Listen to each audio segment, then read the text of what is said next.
From the Liberty Bowl, it's a battle between two of the top teams in what is a loaded American Conference. Tulane at 5-1, off to its best start since 1998. Memphis also 5-1, looking to bounce back from its first loss of the season. Anish Shroff alongside former Pitt quarterback John Congemi.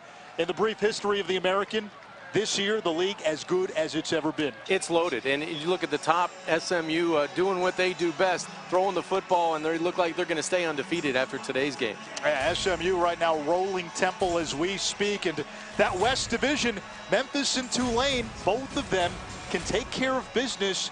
They'll be in that conference championship game, everything in front of those two teams. And today's game, a showcase, John, for two of the best all-around backs in not just the conference, but the country. Well, it is. For Memphis, it's Gainwell, and for Tulane, it's Jones. I think Gainwell does such a good job in the open field. He has 4 straight 100-yard games, and he's elusive. He can make you miss, turn a 5-yarder into a 15 or 20-yarder, and then the super back, Amari Jones for Tulane, lines up everywhere, at running back, at slot, at wide receiver. He's the playmaker in the offense for Willie Fritz that Mike Norvell, the head coach, has to worry about on his sideline. Mike Norvell told us he was worried about last week's loss to Temple beating his team twice. There was a big replay reversal at the end of that game. Fans in this area still upset about that, but Norvell emphasized to us there were multiple opportunities where Memphis blew that game, including 4 turnovers. They need to move on. You're right. There was more than one play that beat Memphis on the road at Temple. Tonight, they want to start fresh. They're back at home. They start with their defense and special teams. They want to start fast against a very good offense. Memphis won the toss. They defer. Tulane will receive, and the Green Wave will take it out at the 25-yard line. The quarterback for Tulane, Justin McMillan, graduate transfer from LSU. He took over as the starter midway through last year. 10-2 as a starter. He's a big reason this team is off to its best start since 1998. He only gets better with every game he plays. His accuracy is improving. Last week against UConn, a season high 231 yards. He has a quick release. He has great feet in the pocket. He'll tuck it down. He can really run with the football if that opportunity presents itself. But what I like about him, he's always competing. He's always trying to push the football down the field. Look for that tonight. McMillan moving the pocket, the southpaw, finding Darnell Mooney, his top receiver, who's now caught a pass in 26 straight. That moves the chains. It's a first down for Tulane, and the Green Wave today will be without Darius Bradwell, an 1,100-yard rusher a season ago, missing his second straight game with an ankle injury.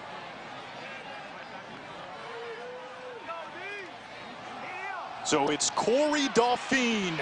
He has electric track star speed and a little oomph too, John.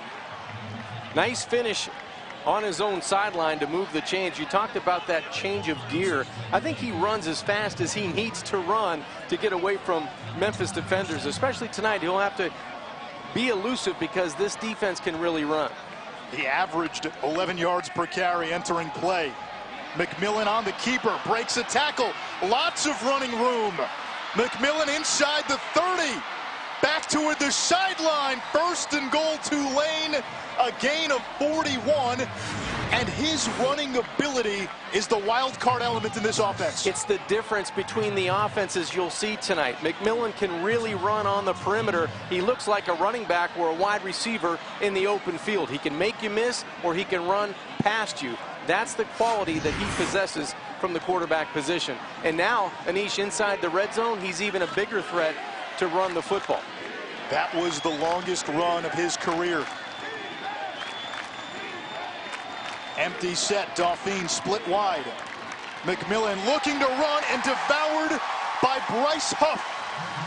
When these two teams met last year, Tulane won big, but Huff was living in the backfield. You're right. He had 5 tackles for loss last year in this football game. He gets his first of the evening, a big play that on a defense that was looking to respond after that big run by McMillan.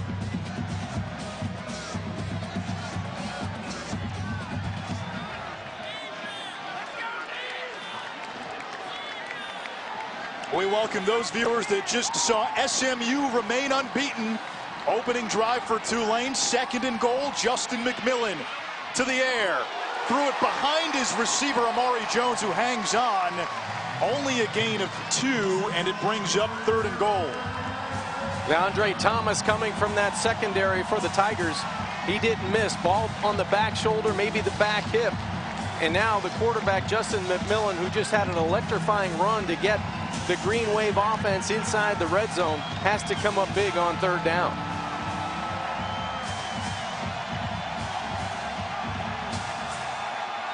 Stephon Hutterson in motion. Blitz off the edge. McMillan airmails one for Mooney.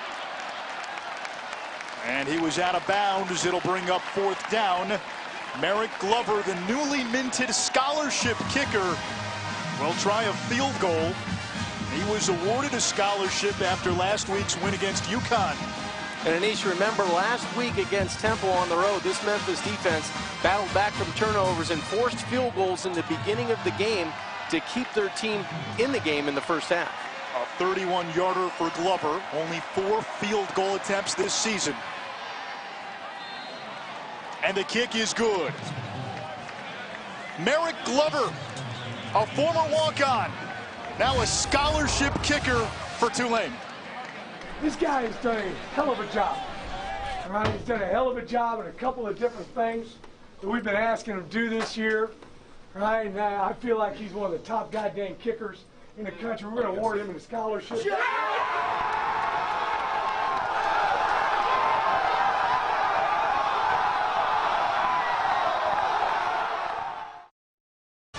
ESPN College Football Primetime presented by Nationwide. With former Pitt quarterback John Congemi, I'm Anish Shroff. We're at the Liberty Bowl in Memphis, Tennessee. The city gets its name from the ancient Egyptian city, which sat on the mouth of the Nile Delta and was once the capital of the Old Kingdom. Tulane went down the field and settled for a field goal on its opening drive. Memphis will have its first possession. Sterling Stockwell to kick it off. Actually, that'll be Merrick Glover to kick it off. And Clay Brooks from his own end zone. Runs it out across the 20. Stumbles across the 30 and manages to get all the way to the 35-yard line. SMU's win keeps the Mustangs among the undefeated in college football. They are now 3-0 in league play, but Tulane still has a game against SMU. So does Memphis. Memphis, even with the 1 loss to Temple last week, if they take care of business, they can still get to the league championship game for a 3rd straight season. Both of these teams control their own destiny, and right now, most importantly, for quarterback Brady White to bounce back after a loss on the road, a tough loss where they turned the football over. Protect it, number 1, and just do your thing. Do the things that you're taught to do during the week on Saturday night. White threw for a career high in passing yards last week, and that is ruled incomplete. 2nd down as we look at impact players brought to you by Chick-fil-A. Well, for Memphis, first of all, the running back Kenny Gainwell is who you want to get the ball to. He's this year's version of Tony Pollard. And on the defensive side, it's Patrick Johnson, the defensive end. Strong hands, a very powerful rusher off the edge for the Green Wave. Tulane defensively has been outstanding, especially up front.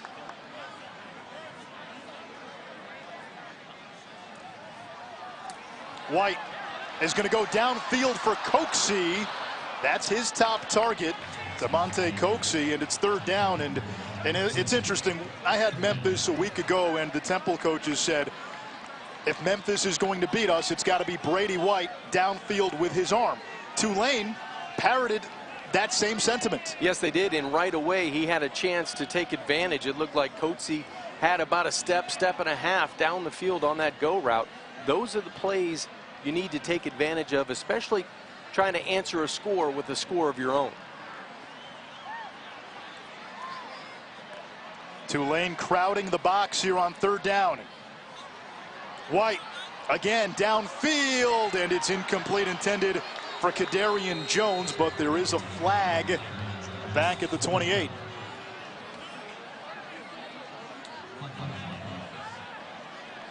Charles Lamartina, the head referee today. And that was a late flag. This might go against the defense. Personal foul. Illegal hand to the face. Defense, number 28. 15-yard penalty, automatic. First down. There's a lot to like about Tulane this year. The biggest flaw has been penalties. It's one of the most penalized teams in the country. They're averaging 9 penalties for almost 80 to 85 yards a game. Most of them have been pre-snap. That one, not a good foul when you're getting off the field. Ball now at midfield. Quick screen, and it's blown up immediately by Patrick Johnson, the preseason Defensive Player of the Year in the American. Great recognition by Patrick Johnson. He's really good in space, and he can run at that joker position. He's flanked out on one of the most dynamic players Memphis has on offense, and Gainwell had no chance to get away from Johnson. 2nd and 12. Gainwell again motions. They go right back to him, and does not get very far. It sets up 3rd down.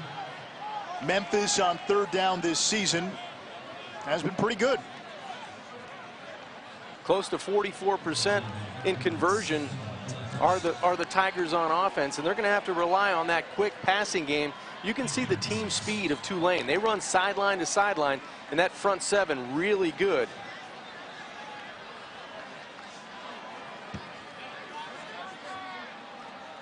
Kirshen, the one safety back for Tulane.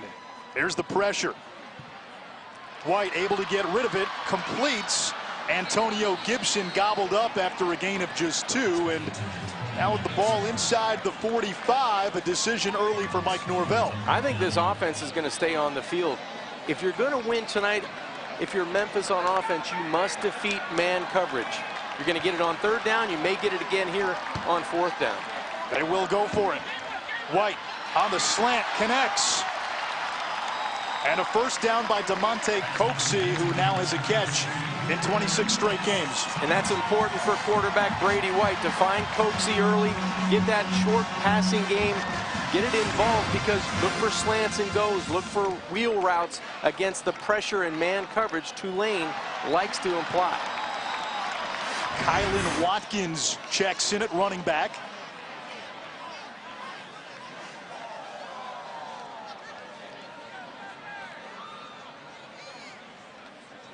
After the 4th down conversion, White back to the air, too high and a little too hot, and we get a flag at the end of the play. P.J. Hall, maybe a late hit on Gibson.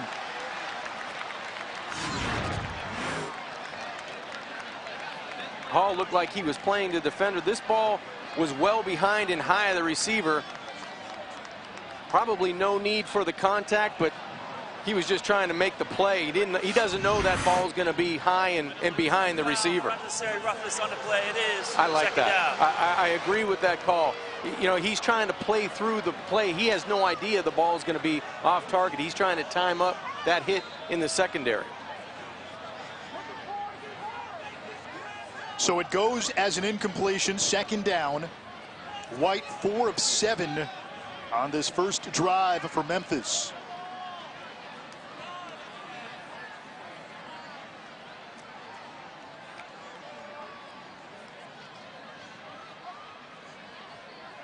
On the ground, Kylan Watkins lowers his shoulder to the 30, and it brings up 3rd and 2. You mentioned with Patrick Taylor out of the football game, a lot of the pressure goes to Gainwell. I think Watkins is going to have to step up. There needs to be a secondary runner for Memphis tonight, and Watkins just might be that guy. He's averaging over 6 yards every time he touches it on the ground. Patrick Taylor, their big bell cow, 1,100 yards rushing last year. He and Darrell Henderson formed quite the tandem. Watkins is tripped up in the backfield for a loss. Will Harper, the nickelback, making the play. And now it's 4th down for Mike Norvell's team. Make it 5 tackles for loss for Will Harper on the season.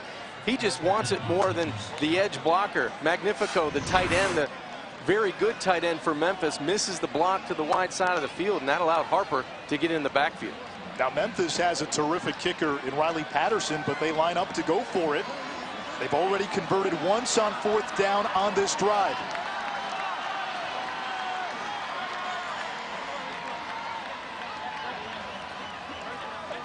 White to Gainwell out of the backfield. Inside the 10. Gainwell to the end zone. He's in!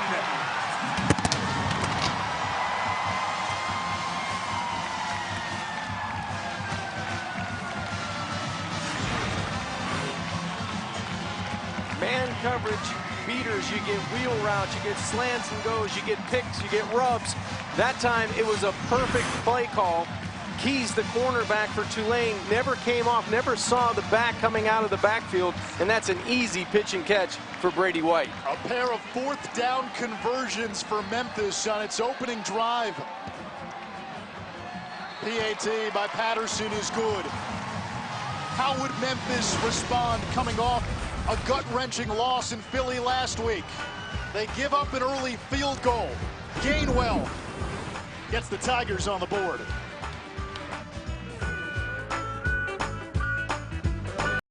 You ready? ESPN College Football is presented by Nationwide. Nationwide is on your side. Can Jimmy, you don't want to pet Tom the Tiger? It's not me that's lifting that. No, I'm not going to pet the Tiger today. He loves pepper. I assume he hates cinnamon. He is the third live Tiger mascot for Memphis, and he's got the best record of all the Toms. Memphis currently in the midst of the winningest 6-year stretch in program history.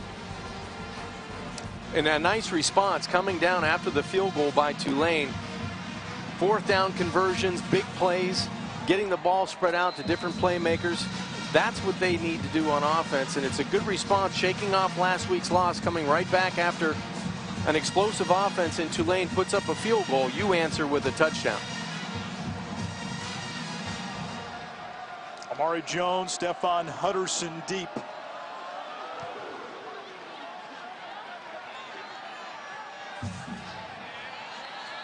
Kevin Connors in the studio with an update.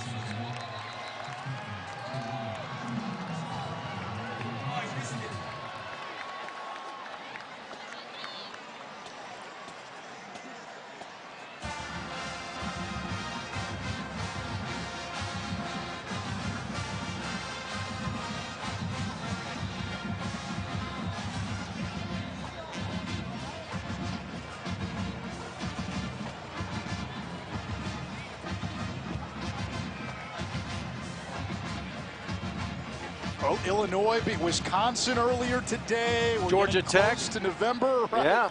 Georgia Tech beating Miami. Got some former American coaches there. Matt Rule, Jeff Collins, Justin McMillan, a grad transfer from LSU with a gain of 3. He's the quarterback for Tulane. Spent 3 seasons at LSU, left Baton Rouge with his degree, only played in 2 games for the Tigers, and didn't get to Tulane until less than a week before the start of last season. Third down after a 3-yard run by Amari Jones. Impact players brought to you by Chick-fil-A. Well, on offense, it's Daphine. You have to be able to get his pure speed into the game. He has another gear to create separation. And on Memphis's defense, Bryce Huff, he creates havoc on the quarterback. 8 quarterback hurries this year. Last year against Tulane, 9 tackles for loss, or 9 total tackles. 5 of those were behind the line of scrimmage. Look for that tonight. 5-man rush out of the backfield. Jones using a little stutter step before being wrangled to the ground at the 40. A first down gain, and they created that super back position just for Amari Jones. You can line him up all over the place. It allows you to use tempo and pace. As we have an injured Memphis player on the ground, it's Sanchez Blake, their leading tackler. We'll step aside. First quarter. From the Liberty Bowl in Memphis, you're watching the American Conference on ESPN. A look at Beale Street. We have so far stayed away from Beale. There's always tonight. There is tonight.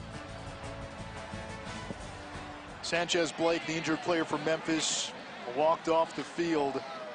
Looked like some friendly fire. It's 1st and 10 for Tulane. Ball at the 40-yard line. Empty set, McMillan the quarterback. Now Jones joins him in the backfield. Amari Jones gets the call, runs into a roadblock.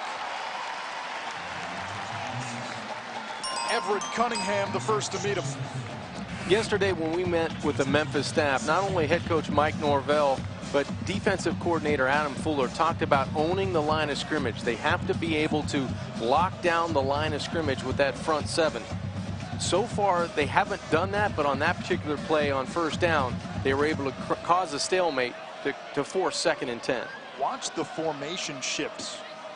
Go from almost an empty look, and now from under center, McMillan will throw. It's intercepted. Picked off by Austin Hall.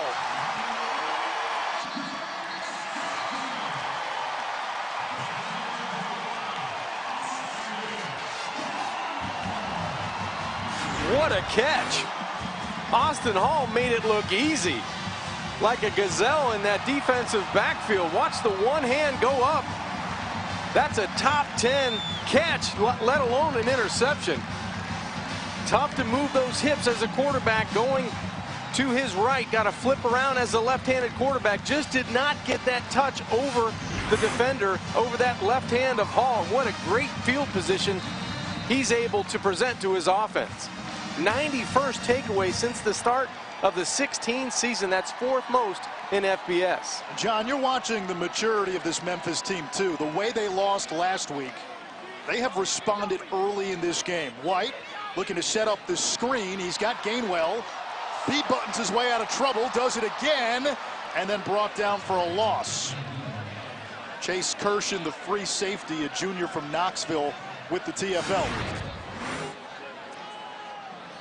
One spin I'm into. That's great. The second one got him into a better spot. But the third one, you can't do that as fast as Gainwell is against this team, this defensive speed of Tulane. Yeah, this isn't Yazoo City anymore. That's right.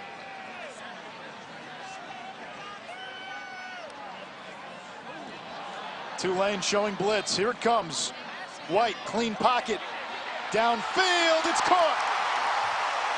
Gainwell again, leading the conference in all-purpose yards, and Mike Norvell told us last week, if you just turned him into a wide receiver, he'll probably be the best wideout on this team. He's the most gifted athlete that head coach Mike Norvell has been around in his time as a coach. That's saying something. And right now, Gainwell playing in the slot with Watkins in the backfield. I would throw the back shoulder short side right here. Instead, it's Watkins. Pursued by Moody. And Marvin Moody making the tackle back at the 20, a loss of about 4. Team speed on defense. This Tulane team can really run sideline to sideline. So I think Memphis, they're usually the fastest team on the field. On offense, on defense, they have guys that are have that track elite speed. I think they get it matched tonight by Tulane's defense. And John, a lot of what Memphis does is on the perimeter. That's right. A lot of RPO, a lot of play action. It's going to be difficult to execute. Man coverage down here, you have to be able to be sharp throwing the football. Gainwell breaks the initial tackle. Wrestled down by Kirshen, and you got a glimpse of that great change of direction by Kenny Gainwell. He can really get to his top gear in about 3 steps. So that's the thing you get with Gainwell.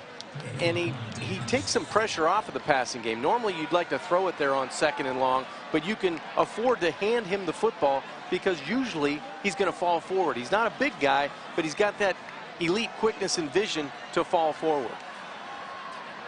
3rd down, ball on the 11-yard line.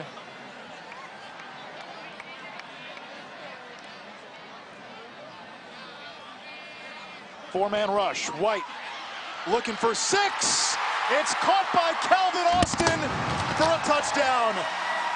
The coaching staff told us, watch 84. We think he's ready to break out.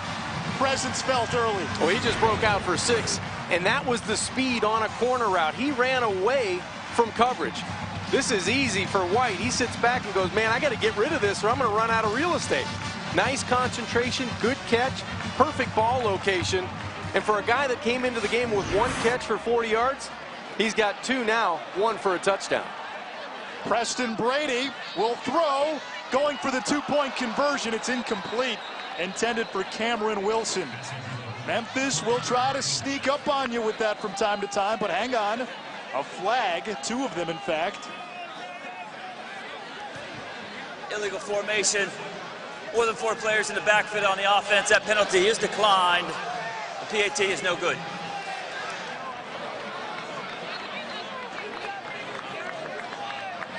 Points off turnovers. It's the key to every game, isn't it? It really is. Anytime you can get a defensive turnover where Austin Hall makes a one-handed grab, turns it over with perfect field position for his offense, and then Brady Wright does the West. Austin in the end zone. It's 13-3.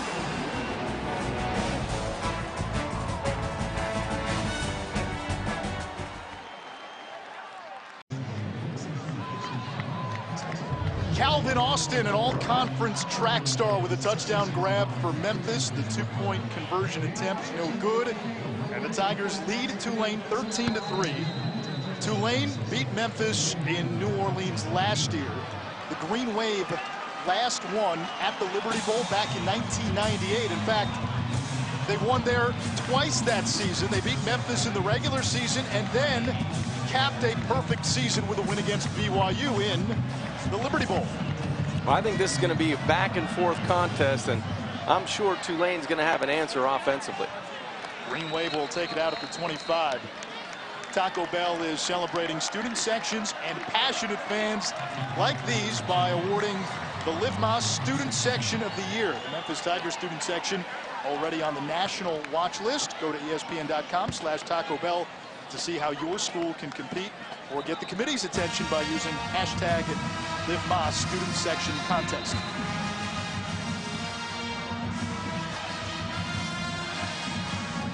Justin McMillan back out for Tulane. Second season as the starter, 10-2 as a starting quarterback, and one of those losses was on the road at Auburn earlier this year. Throwing on first down, it's brought in by Jalen McCleskey, the graduate transfer from Oklahoma State, now playing for his dad, JJ, who's the quarterback's coach for Tulane. And this is a guy that is explosive on the outside. He was slowed by a hamstring injury this summer. Kind of getting back into form. He's very close to 100% tonight. Quick hitter to the outside. That's Mooney. A first down for Tulane. Mooney was the last player to get a scholarship in Willie Fritz's very first recruiting class. He has emerged as one of the top receivers in this conference.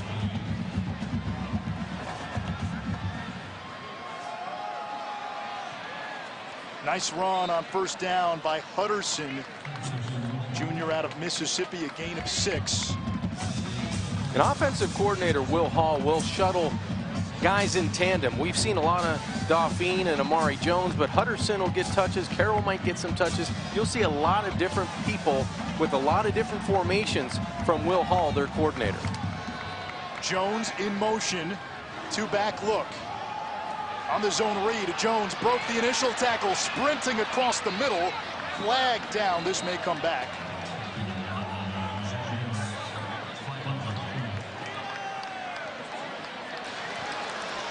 Holding. Offense number 64. 10 penalty, repeat. Second down. Corey Dublin, the left guard. You mentioned Will Hall. He's the offensive coordinator for Tulane, and he was on Mike Norvell's staff last year as the tight ends coach at Memphis. He is considered one of the bright young offensive minds in all of college football. And John, when you and I met with him, we walked away saying, wow, that's a head coach down the road. That's right. McCleskey to the 45. It sets up third and manageable after a gain of 11. I think what Will Hall does as a coordinator, he allows you as a quarterback to spread the field. He's going to do it by formation. He's going to do it by play call. And he allows Justin McMillan to really play freely from the position. He's got everybody at his disposal that has speed behind him or to the left or right of him. And I think Hall calls such a confident game, and he really brings out what McMillan does best as a quarterback. Hall, the son of a legendary high school head coach, Bobby Hall, in Mississippi, was a Division II head coach. A couple of stops, big play. Hutterson out of the backfield, and Part of what Will Hall likes to do with this offense, John, is just that. Find hybrid players. Hutterson, receiver, running back, he can do both. Same with Amari Jones. This is the exact play Memphis scored on for 6 points on the wheel route. They come back and run the exact same play on Tulane's offense, and it works for an explosive play. Yeah, they're trying to go quickly. They wanted to speed up the officials. Hutterson brought down by the ankles from behind, a loss of a yard. Austin Hall, who had the interception, to tackle.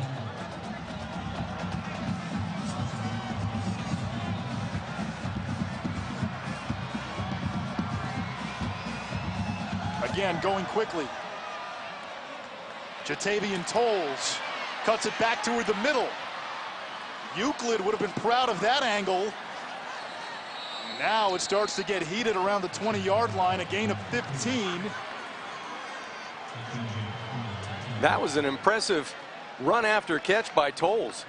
No fear, no hesitation to take it back to where all the blue jerseys were in the middle of that football field. Man down for Memphis. And we have reached the end of quarter number 1. Already some fireworks on offense as J.J. Russell is down. From the Liberty Bowl in Memphis, it's ESPN College Football Primetime presented by Nationwide. Anish Shroff, John Kangemi with you. Memphis with a 13-3 lead on Tulane. The green wave in the red zone, and we know the white zone is for the loading and unloading of passengers. There's no stopping in the red zone for Tulane.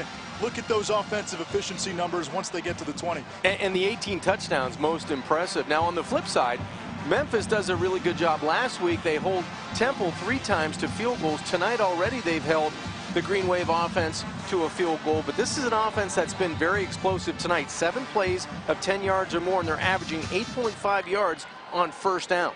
2 tight ends into the game, and the give is to Dauphine. No, it's McMillan on the keeper, and Torpedoes ahead for a gain of 9. 2nd and 1. McMillan doing what he can on the ground. He had that big explosive run in the first quarter. Now in the red zone, it's very difficult to account for quarterback run once you get inside the 20-yard line. McMillan, quarterback keeper, gets a great block from Mooney. A flag is down. McMillan into the end zone, but hang on, a flag down. It's coming back. Too good of a block. Holding. Offense number 3. 10-yard penalty. Repeat. 2nd down.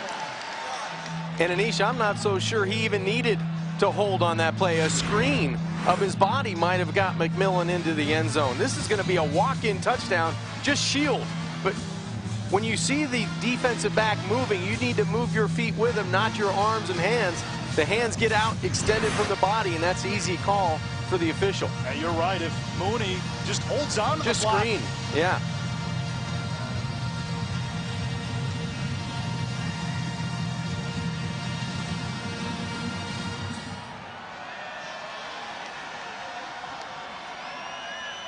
Dauphine devoured by Huff. That's 2 TFLs for Bryce Huff. We told you he had a monster game against Tulane a year ago. 5 of those last year against Tulane in the backfield. He totaled 9 total tackles on the game, but that's just explosiveness right off the ball. Beats the block at the line of scrimmage. That's what defensive coordinator Adam Fuller was talking about. Own the line of scrimmage, up and down, sideline to sideline. Huff is going to do that for 60 minutes.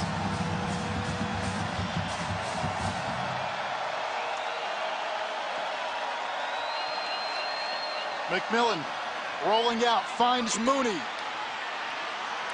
And brought down by T.J. Carter, who got a hold of the ankles and never let go. But it is a 1st down for Tulane. They move the chains, so inside the 10, 1st and goal. Well, it's a great open field tackle by T.J. Carter. He doesn't allow Mooney to get in the end zone, but he does move the chain, so a win-win on both sides of the football there.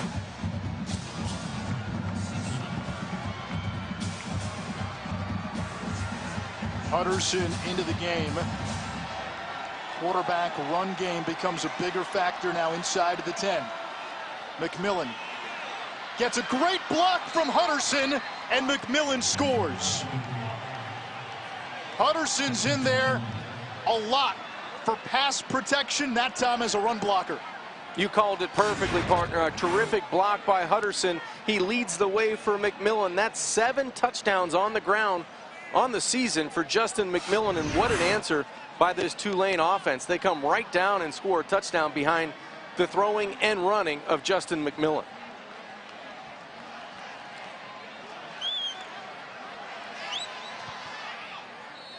PAT by Glover is good.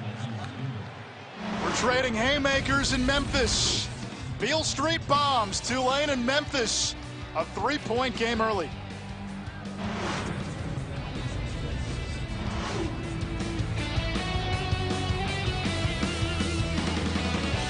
On ABC, John, if Notre Dame wins out with the 1 loss, is there a path to the playoff? I think so. You know, with the craziness of college football, I think the upsets aren't finished yet. There's a couple of elite teams, but I still think there's some upsets. We saw today, anybody can beat anybody. Our statistician Paul Newman alerted me that a few minutes ago, Kentucky and Georgia were scoreless at the half. That's unbelievable.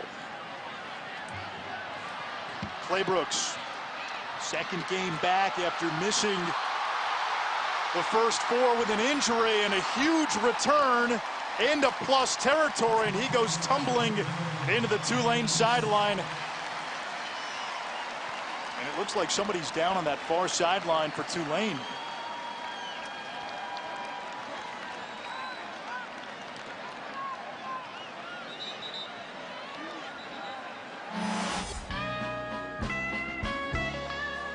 Well, for Mike Norvell, this offseason, he had to replace 7 assistants. In fact, he had to hire 8 new coaches in all. One of the coaches he hired left for another job pretty much as soon as he started, and that included replacing his offensive coordinator, defensive coordinator, and also his special teams coordinator. And Will Hall, now the OC at Tulane, was one of those coaches that left. As Brady White's pass is incomplete. A flag is down. 2 of them, in fact.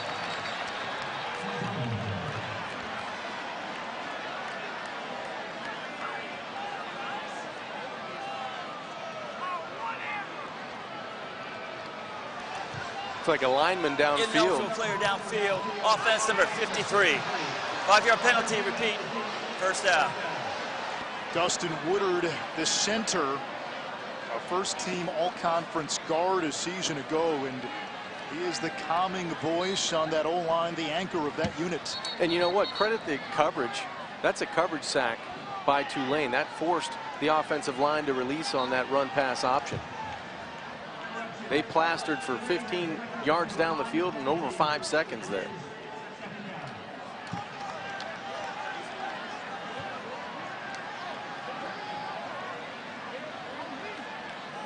Did Tulane just decline the penalty? I believe they did. Yeah, they did. So instead, it'll be 2nd and 10 instead of 1st and 15.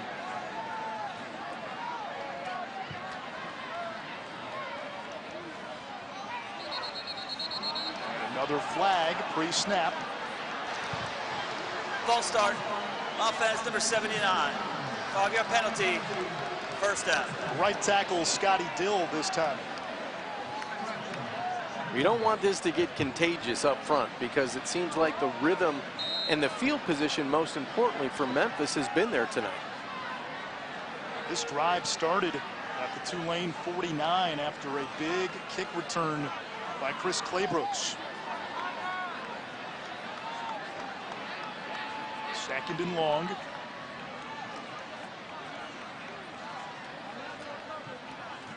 White lost it on the exchange. It's on the ground and covered up by Memphis. The official put up 2 fingers in the air to signal that the team with possession recovered. This was a problem last week too. This was the exact play that they fumbled in the red zone against Temple last week. What happens is the space player on defense, Patrick Johnson, you need to make a better decision at quarterback, Brady White. If you're going to keep it, keep it. If you're going to give it, give it. But don't play 50-50, because usually that 50-50 ball ends up on the ground. And a timeout by Tulane on 3rd and long. will step aside. Memphis staring at 3rd and long.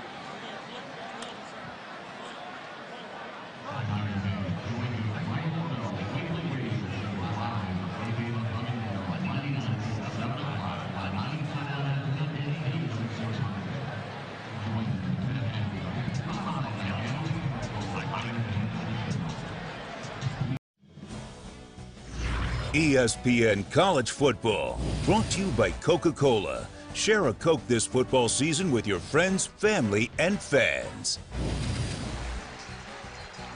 No, that is not John Congemi on Sunday. That is Phil Glass, the Memphis super fan. They got the Tiger Rally mask from his wife, and the ultimate Tiger was born. I love it. I couldn't have pulled that off. No way. Bill's looking very subtle today, huh? He is. Couldn't pick him up out of the ground.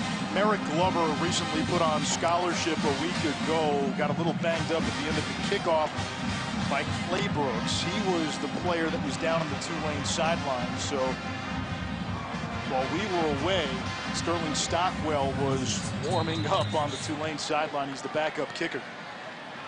3rd and long for Memphis. Empty look. White standing in the pocket down the middle of the field. It's brought in by Gibson, and that's a first down, a gain of 21. Antonio Gibson has been a big play waiting to happen. The coaches want to get him the ball more. Great pass protection and a really good catch. Watch him idle down his body, rotate the hips, and make that back shoulder throw over the middle. Gibson in motion. Gainwell has the 30, accelerates inside the 20. He's been one of the most productive running backs in the country. Give him 18 more. And it's first down and 10. He just has another gear. When he gets in the open field, if you've got a fast guy, he's going to be faster.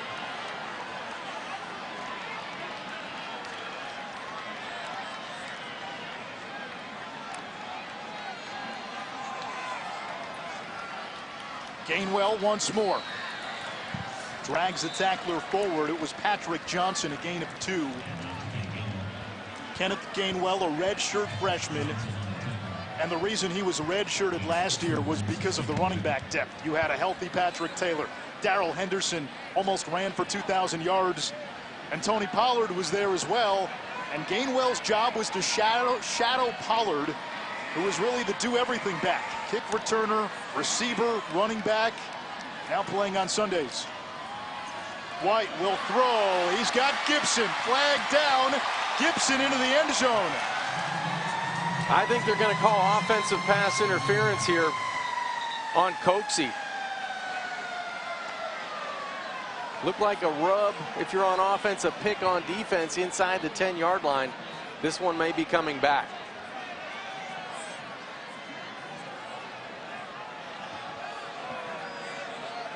Gibson came into this game with 8 catches and 4 touchdowns. These fans and this fan base right now not exactly in love with officials. No, not at all. Tigers. Pass interference. Offense, number 10, walking downfield prior to the pass. 15-yard penalty, repeat, 2nd down. I was going to say, John, I don't know if tigers and zebras share the same habitat in the wild. They do tonight, and that might be a risky proposition for some of these reps. No one's happy, especially number 10 on this play, DeMonte Coxie. He's blocking downfield, and he gets caught inside the 10-yard line. Really, all he had to do was post up and kind of turn his shoulders back to the quarterback, and he's okay. But he extends those hands, and he blocks 2 Tulane defenders. So now it's 2nd and long, back at the 29. And Memphis has to get all the way to the 6-yard line for a first down.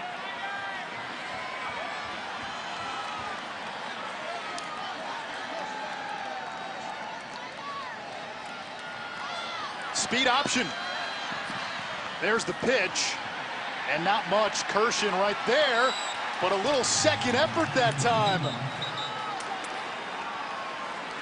A little burst at the end by Gainwell.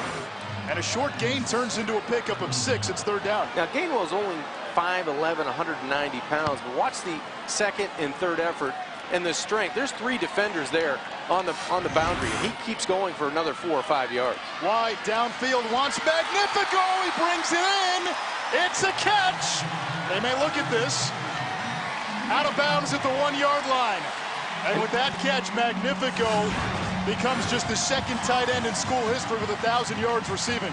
Great body control. We saw it earlier from Gibson over the middle. This time, Magnifico on the sideline uses that body, gets that right foot inside the 2-yard line. And what a throw. That's a back shoulder, throw me open kind of throw from Brady White. And John, that is indisputable. That is a catch. Yeah, I think we got a lot more clapping on that one than boos from this hometown crowd. Dorsey, as the big D lineman, comes in to block. Running a little wildcat here. Flag down. Gainwell looking to bulldoze ahead. They're going to mark him shy of the goal line. There is a penalty, though. Illegal shift. Offense. 2 men in motion prior to the snap. Did not reset. It's a 5-yard penalty. Repeat. First down. Yeah, despite a lot of penalties on this drive, Memphis still within striking distance, but now pushed back to the 6. Well, that's the big question. Can they continue to overcome the mistakes they've made pre-snap? Some have been post, but most have been pre. Now you have 1st and goal at the 6 instead of knocking at the door from the 1-yard line. I don't mind moving the pocket to the wide side of the field here if I'm White. They'll hand it off. Gainwell searching for some running room. A gain of 4. 2nd down. The numbers for Gainwell entering play: 4 straight 100-yard games. No other freshman in school history has done that. In fact, D'Angelo Williams is the only other freshman with 4 100-yard games in a season. That's right. 2 tight ends, Watkins in the backfield.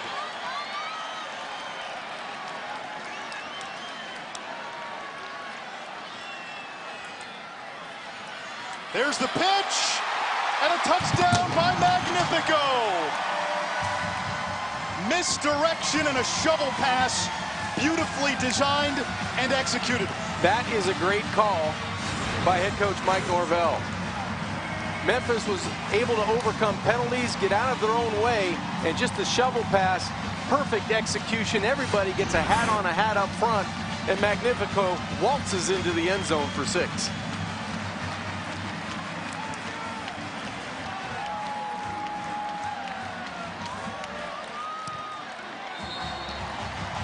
PAT good. It's 20-10 Memphis.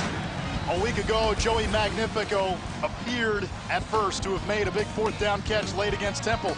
It was overturned, ruled incomplete. Little redemption for the senior tight end. A big catch to set up a scoring chance, and then he finishes.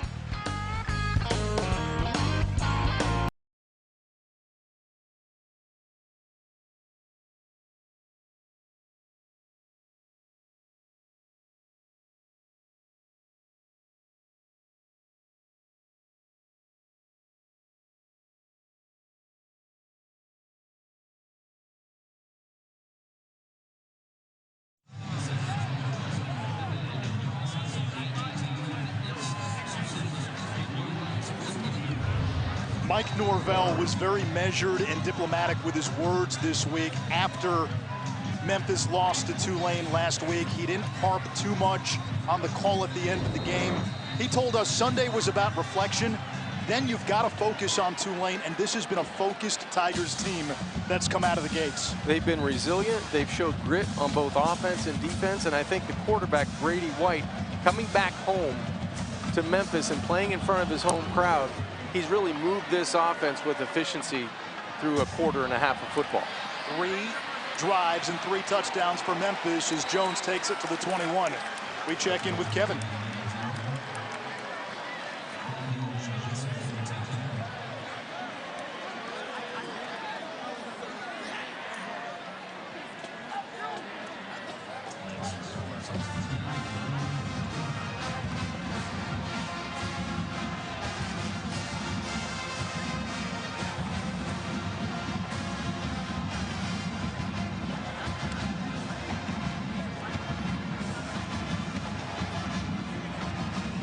Wow. Come on. Wouldn't that be something for Les Miles?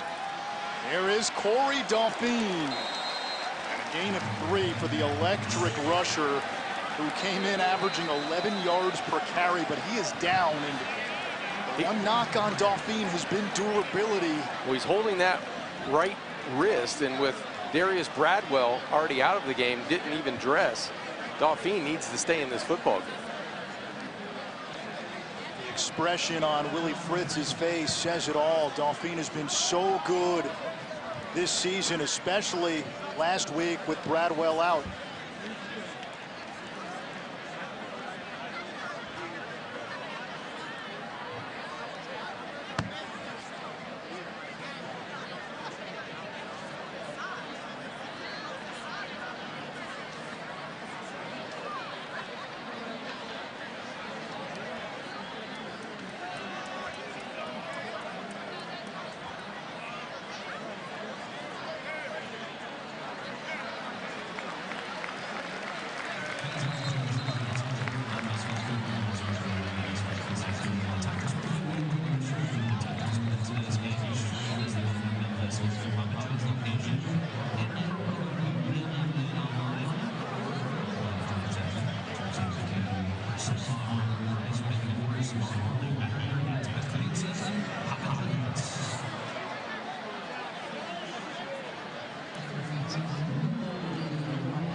Corey Dauphine, such a dynamic runner, track speed.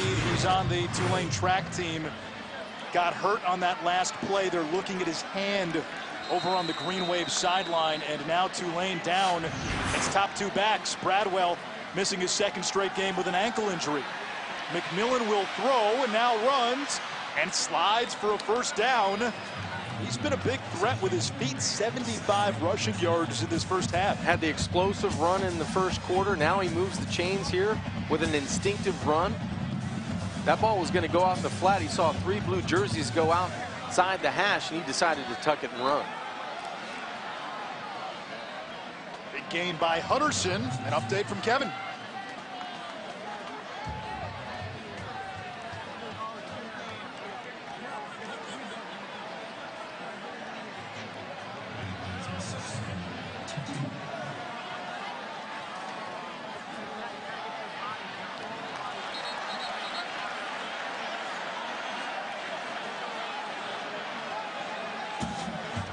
All right, we look forward to it. I know Kevin's got one eye on the Yankees as well. That last play will not be intentional grounding. Tyrick James was in the area, so it's 3rd down. Cameron Carroll is the running back, a redshirt freshman, 6 feet, 230 pounds, and he runs pretty well for his size. Movement up front.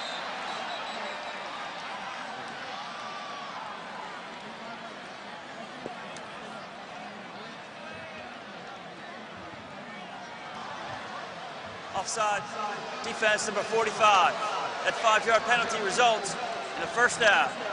And Anish, I think that was a design call by offensive coordinator Willie Hall. How many times have you seen Justin McMillan go up and go under center?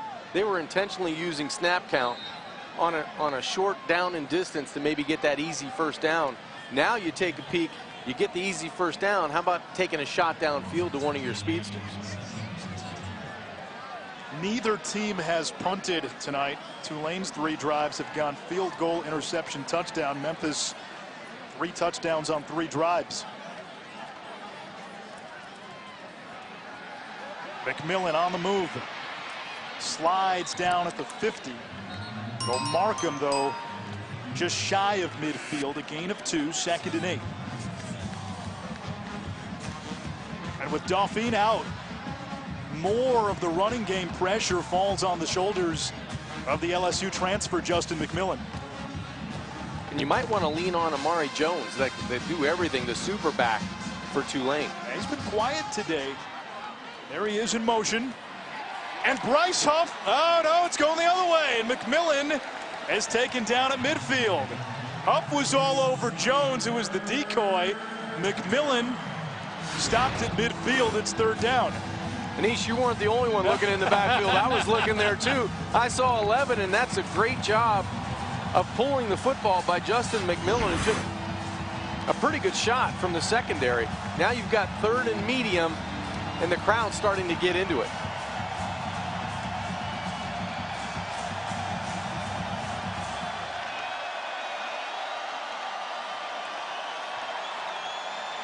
There's the pressure. McMillan standing in, threw it behind the target, Jatavian Tolles, and we'll get our first punt of the ball game. You talked about pressure. Dorcius, Wilson, there was a bunch of blue jerseys in the face of Justin McMillan on that 3rd and 7 attempt. Good pressure from right up the middle. Dorcius, a little contact, no call by the official. Ryan Wright will punt. Took over as the starting punter last year. Fair catch signaled by Austin, who makes it at the 10.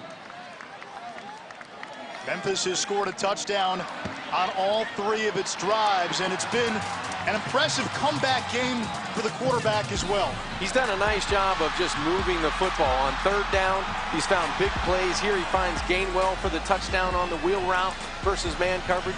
In the red zone, he's done a nice job with the easy shovel pass to his tight end, Magnifico. So I like what Brady White has done. He's played his game. He's doing the things that he does on a Wednesday and Thursday and Friday at practice. One exchange problem in the RPO, but he got back on the football when he made that mistake.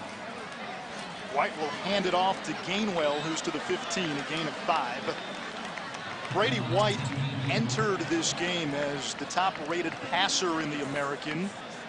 Came in averaging almost 10 yards per attempt, leading the league in completion percentage. The coaches love what he does above the shoulders. Mike Norvell called him the most cerebral QB I've been around. Nothing doing on that run play. It brings up 3rd and 5. The officials break up a war of words. Jalen Monroe is in there for Tulane. Anytime you get a war of words about 30 yards from the actual play, it's a wide receiver DB just kind of getting to know one another. Somebody wants to take Dorothy Mantooth out for a nice seafood dinner. Big conversion here, backed up in your own end, 16-yard line. See if Memphis can stay on the field. Corner blitz, throwing to the sideline. Wow, and there was a lot of contact before that football got there. And the catch is made by Coxie. He was locked up with Macon Clark, who had a pick 6 last week. Concentration catch right in front of the Memphis bench. There's the contact I was talking about. And he gets the right hand underneath the football. What a catch by Coxie. I mean, this is pure pass interference, no penalty. It looked like he had the right hand underneath the football. I'm not going to jump the gun just yet. Yeah, I hear you. From that angle that was a catch. But what about the no call on the PI? There was contact clearly before the ball got there. And that's not reviewable. I know. That should have been called here. Watch the contact right there. I mean, it's a clothesline. Clearly pass interference. It's pass interference. You get no call, but I think Coxie gets the right hand underneath the football. There's a really good look right there, the white glove underneath the football, and I think he cradles it to his body. Last week, it was the play at the end of the game on 4th down. Magnifico, it appeared he made the catch, and then the Jumbotron at Lincoln Financial Field had another angle, and from there it showed that the ball, or the nose of the ball, may have hit the ground. I thought it did hit the ground from that one angle, but all the other angles said it was a catch. In this case, the officials can see what you at home can see and what our television truck feeds up to them. And I have not seen anything so far to overturn the call. And remember, the call on the field was a catch. Right. We'll see it once again. Now you're going to have to go beyond the would-be pass interference. The right hand is underneath the football, and I think he actually brings it into his body and into the DB that keeps it off the ground. He throws it into the body of Macon Clark, the defensive back. After further review, ruling on the field stands.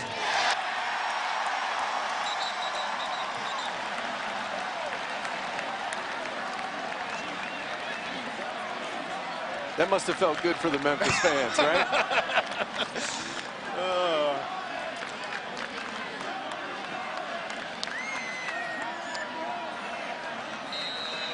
So it's a 1st down reception by the reliable Coxie.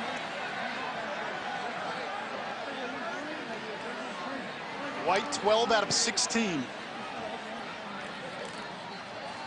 He'll hand it off. Kylan Watkins breaking the initial tackle and fights up to the 32.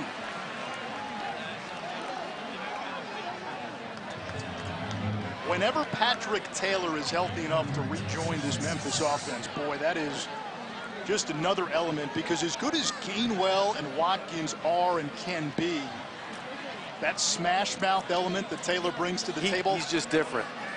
Yeah, they don't quite have that now. 230.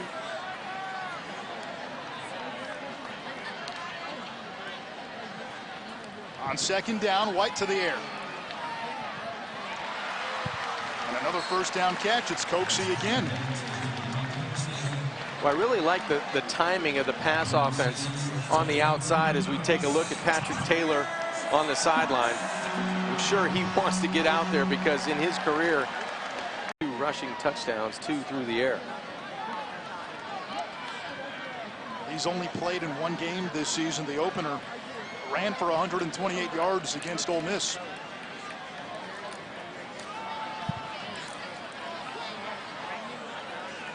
Good push by that Memphis front for Watkins. And 5 more yards on the ground for Memphis.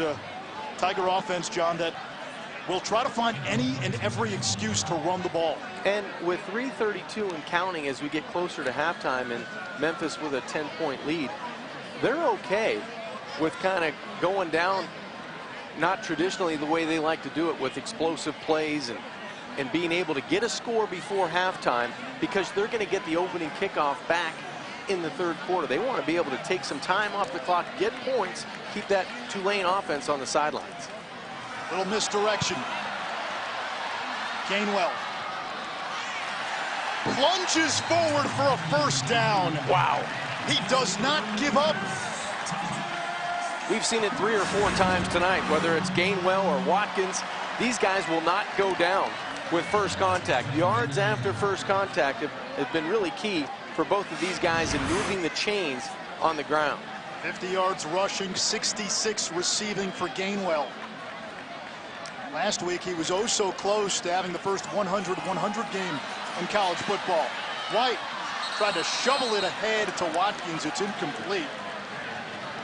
Now that's a spot where maybe that clock should have been going a little faster, and the coaches talked to us about that, where Brady White sometimes needs to concede the play. He felt like he could step up into the pocket and elude that edge pressure. And you're right, Coach Norvell talked to us about that yesterday. At some point, you've got to call a play dead, maybe take a sack, throw it away, live to play on 2nd down. He was close. He felt like he could elude that pressure, step up and still make a play. That's a decision that's happening in real time. That's tough.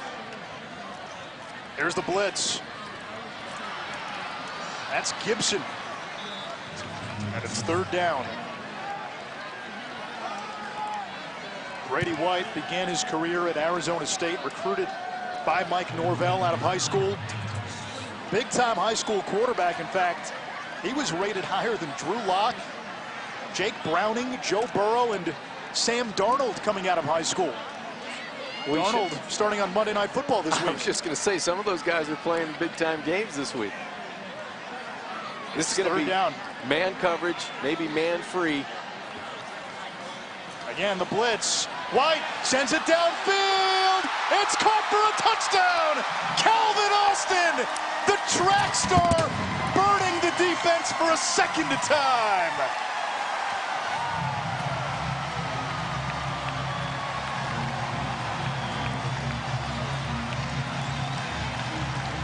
Anytime as a quarterback you see an empty center field, you know you're going to get pressure. Where's my matchup? Where's my speed guy? Get back and get it off before that pressure can get to you. That's exactly what Brady White did there. 10 plays, 90 yards, and a huge play to extend the lead. Tulane has not been able to stop Memphis. The Tigers have had the ball 4 times. They've scored a touchdown every time. We were told to watch out for 84. He could have a breakout game. He had been flashing in practice the last 2 weeks. The coaches wanted to play him more, give him a bigger role, and you can see the top-end speed now with improved hands. Head coach Mike Norvell told us yesterday, let's give Tulane a pure speed guy, somebody they have to defend from sideline to sideline, but vertically as well. If they're going to run 60-65% man coverage, we need man beaters. The best man beater is a guy that's faster than your defensive back. And that time, Calvin Austin proved that was a pure sprint to the goal line. Austin, 2 touchdown catches today, had just 3 career receptions entering the game, and he doubles as an all-conference track star for Memphis. 1:49 to go in the half.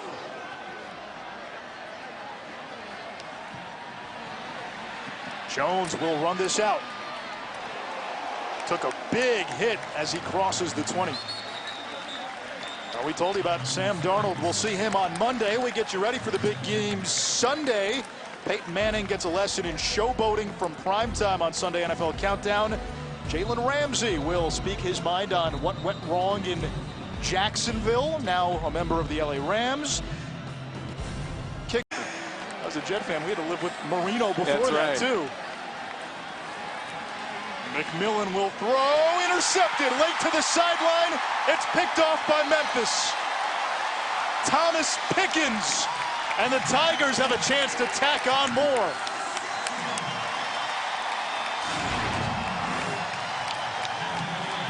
All Pickens does is drop back to the wide side of the field, get underneath the out route, and I don't think this football came out exactly the way Justin McMillan had thrown it all evening long. That's just right in the middle of the 4-0 for Thomas Pickens, and he gets his first interception of the season.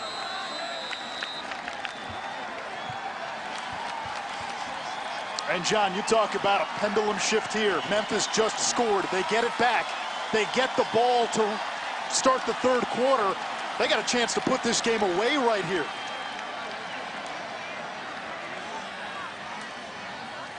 Gainwell broke the initial tackle. Kirshen takes him down after a gain of 4. Well, that was a touchdown-saving tackle by Kirshen, because that speed and elusiveness of Gainwell was heading to the end zone. Memphis has all 3 timeouts. You get a stop here, you may want to take one if you're Tulane. Just maybe get the football back. I think if you're Tulane, if you walk away and give up 3 here, that is a minor victory. You have to make Memphis settle for a field goal opportunity. Tigers running a little bit of clock. They'll keep it on the ground again. And how about the power running of Memphis all the way down to the 2-yard line? It's Gainwell. The balance of running and passing tonight from the Tigers on offense has really kept Tulane in that aggressive defense off balance. You get Gainwell and Watkins coming at you, and then you have the consistency of Brady White down the field. It's tough to defend. They got big old Dorsey is in there to block. Gainwell will take the direct snap. Behind the D lineman, turn fullback. Gainwell into the end zone.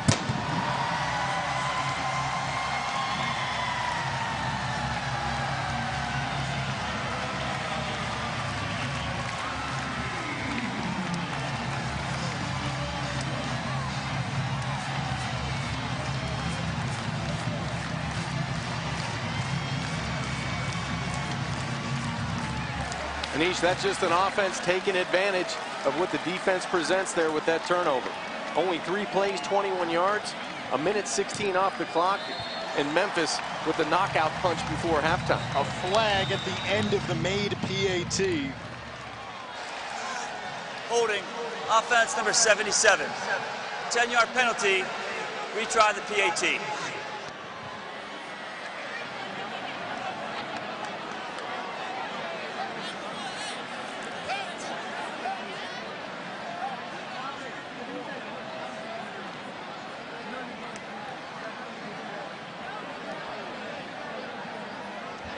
So now a longer PAT attempt for Patterson, one of the best kickers in America. Great range. We saw him hit a 58-yard field goal in warm-ups. And this turns into about a 30-yard try now. And Patterson drills it. John, this was a Tulane team that for about 2.5 quarters defensively manhandled Auburn. They did. What Memphis has done in the first half speaks to the imperative. I think they caught an angry Memphis Tiger offense, and football team for that matter. They go up on the road into Philadelphia, lose by 2, really feel like they got beat by a good team, but they beat themselves. They didn't give themselves the best opportunity to win a conference game. And now they come back home, and they're going to be in a dogfight for 60 minutes against a very good Tulane team. But 5 touchdowns in 5 possessions by this offense, 2 off of 2 Tulane turnovers. They're kind of flipping the script on what happened to them last week. And last week for Memphis, what kept the Tigers in that game, Temple early on converted those turnovers into field goals. Memphis has converted the turnovers into touchdowns, and they've got a 34-10 lead with 19 seconds to go in the half.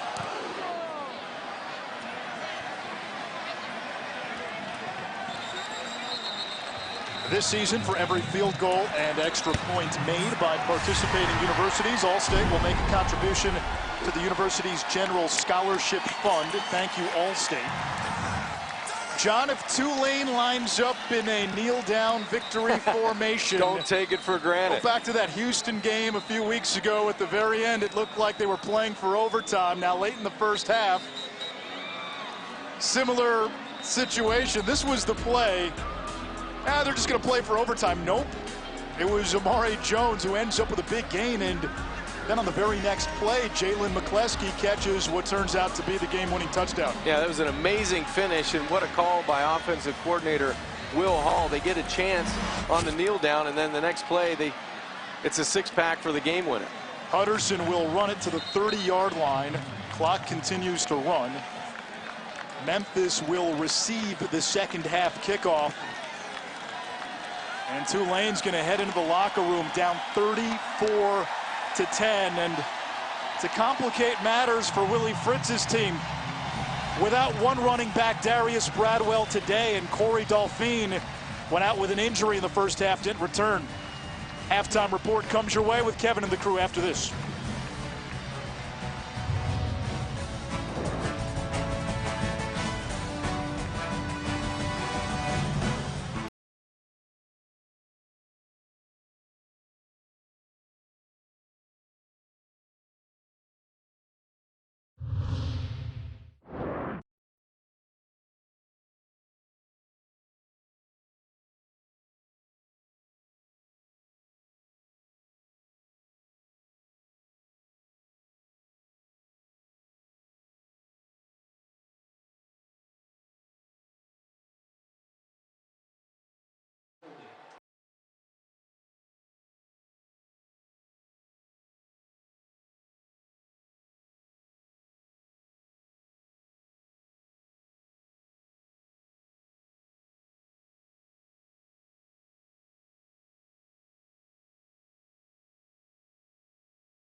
ESPN, home of the nationwide. It's been a Beale Street beat down for 30 minutes. Memphis coming off its first loss of the season with a 34-10 halftime lead on Tulane. These are a couple of 5-1 teams entering the game. And Schropp, John Kangemi, Memphis head coach Mike Norvell told me last week his team has yet to play a complete game. They had the ball 5 times in the first half, a touchdown every time. I think that's pretty good. They get 13 points off of 2 interceptions as well. So the defense teed up the offense, but I've really been impressed with the way Brady has thrown the football. Gainwell has run the football, but it's the defense that sets the tone. Those are the guys that set the grit on the football field. 2 big interceptions in the first half led directly to 13 points, and then the passing of Brady White to Keith Gainwell here. He gets in for the 6 points on the wheel route. You want speed? They've got speed. Calvin Austin goes the distance here. He's a track guy on the outside. So everything that head coach Mike Norvell talked about last week, turning those negatives into positives, they've done that. They've got points off of turnovers. They've been perfect in the red zone, and their starting position has been close to the 50-yard line. And they'll get the ball to begin the third quarter. Merrick Glover will kick it off for Tulane. And he'll send it into the air to Clay Brooks. Had a 49-yard return in the first half.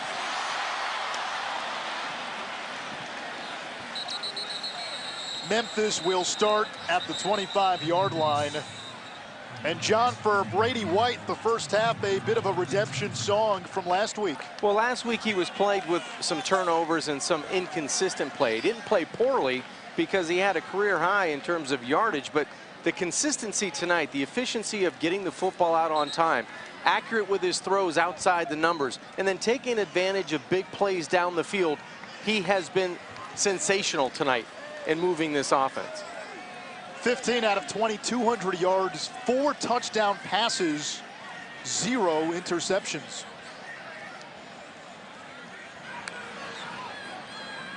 Gainwell split wide. And it looked like somebody moved. It might have been Obina Easy. Offense number 77. 5-yard penalty, first half. That is Easy, a native Nigerian who came to the United States to play basketball and only played a year of varsity football in high school, but here he is starting at left tackle, protecting the quarterback's blind side for Memphis. That is a big man on the left side of the offensive line.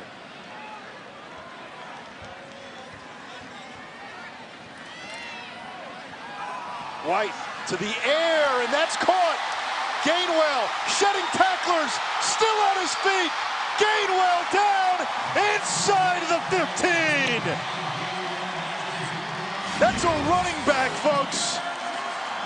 You want a start of a complete game in the second half? That's exactly what Memphis did on offense. Great back shoulder throw to hold Gainwell because he had 2 defenders closing in on him, and then the presence to keep his balance and sprint down the Tulane sideline for a huge play. 100-yard receiving game for Gainwell. White bobbled the snap. He'll cover it up for a big loss. Now, was that on the quarterback or the center, John? I'd like to take another look at that one because after that explosive play, you're trying to go tempo. I think that's just on the quarterback. The head goes back for the mesh point before he's able to take that shotgun snap. There's been a couple of times tonight that White has left the football on the ground, but they did not turn into turnovers. 2nd and 15 now. White over the middle. He's got his tight end, Magnifico, back near the original line of scrimmage. It's 3rd down. Memphis can still get a first down. They've got to get to about the 2. This is where Tulane likes to come with pressure. They like to press, go man coverage, try to get to the quarterback before he can make an accurate throw. Let's see what defensive coordinator Jack Curtis dials up here on 3rd down. Bunch look, Watkins in the backfield. And a timeout by Mike Norvell. There is so much familiarity between these teams because what they do offensively is so similar. Little cat and mouse game early in the third.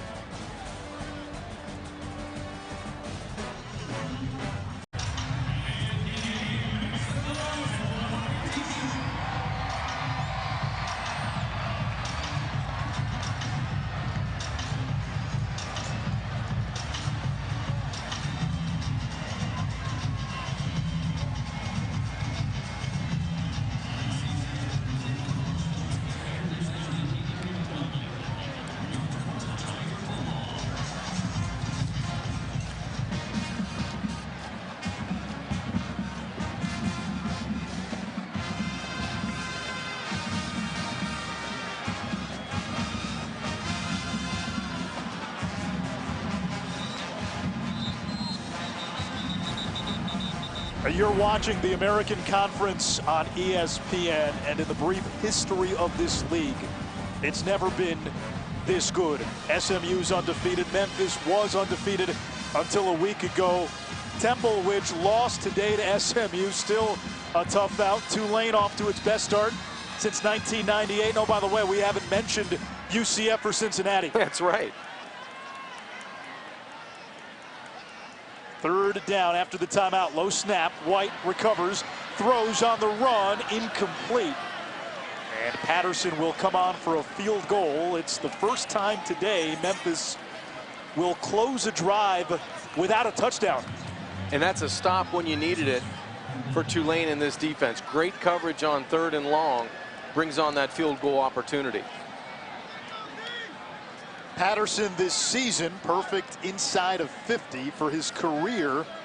22 of 25 inside 40. And this a 29-yarder.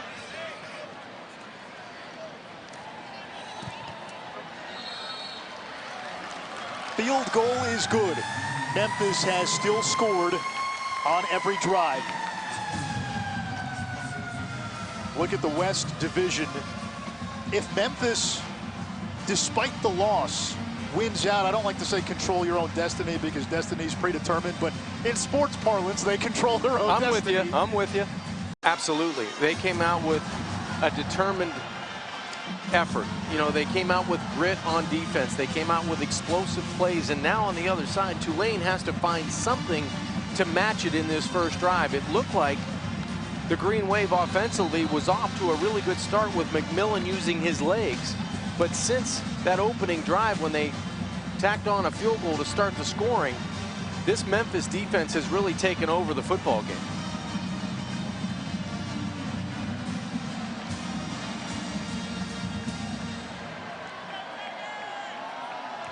Onside kick.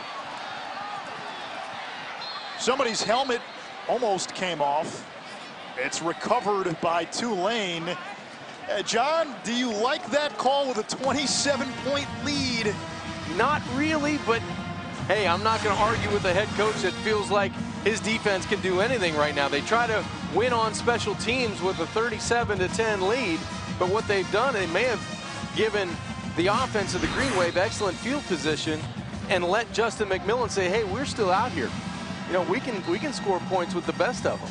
Yeah, did you open the door? Did you give Tulane a little momentum? Willie Langham recovered that kick, and the Green Wave have it just inside midfield. Cameron Carroll on first down. We check in with Kevin.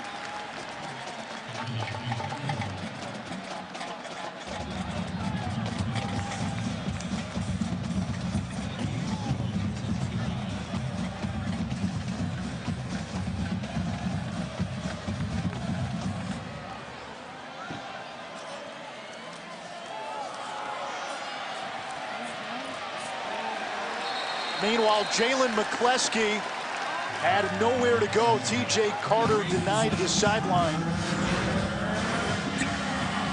I guess when you have a defense that's playing as nasty up front as this Memphis bunch, you can onside kick as much as you want. TJ Carter there, Austin Hall there. 3rd down has been a friend for this defense so far tonight.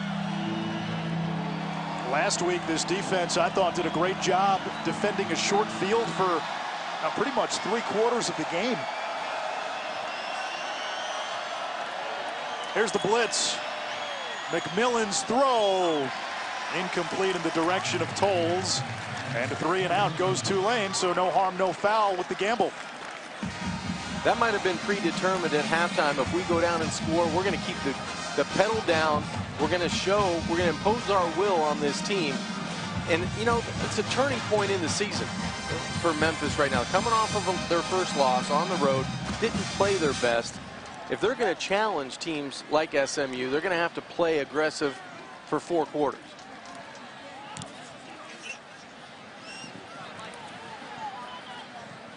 This one bounces into the end zone for a touchback. Memphis has the ball again. They've scored every time they've had it. ESPN College Football, brought to you by Duluth Trading Company. Tough, ingenious workwear designed and tested by tradesmen. Silky O'Sullivan's, the Irish pub on Beale Street. Known for great barbecue, dueling pianos. The real stars are the goats. And there's some history there. Silky took a friend to a puck fair, that is Gaelic for goat, in Ireland. And during the fair, the people captured a mountain goat, named it king of the fair. And they brought the goats back to Silky's. And hey, Brady White's been the GOAT goat tonight. What a bounce back game after 4 turnovers a week ago. He's got 4 TD passes. 17 out of 23, almost 300 yards. Low snap. White has Gainwell. Sheds a tackler. What else is new? Gainwell to midfield. Changing directions. And a little turbo boost to finish the run. 38 more yards through the air. He's got more than 160 yards receiving tonight. Gainwell is such a good open field runner because of his change of direction. He has the awareness to keep people away from him. And Brady White is having some kind of night. White north of 300 yards passing now. Magnifico motions. Gainwell. Pinballs off a tackler and picks up 8. A redshirt freshman out of Yazoo City, Mississippi. A town named for the Yazoo River, which was named by the French explorer La Salle. Gainwell gets a much-deserved breather. Watkins into the game. We alluded to this earlier, John. Whenever Patrick Taylor comes back, and Taylor's missed 6 games in a row now with a foot injury, you can now have both of those guys, Gainwell and Taylor, into the game at the same time, and Memphis becomes that much harder to game plan against. You're going to have 3 backs that can do what the 2 have been doing tonight.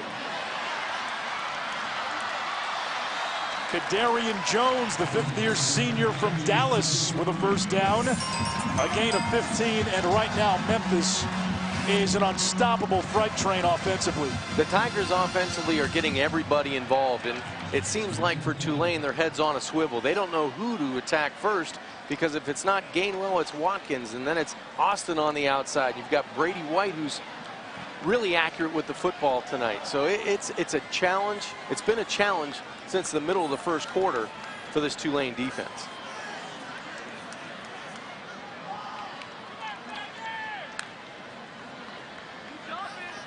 Low snap again. White will keep it, brought down from behind by Carlos Hatcher. No gain. Hatcher did a good job of exploding into the backfield for that tackle for loss on first down.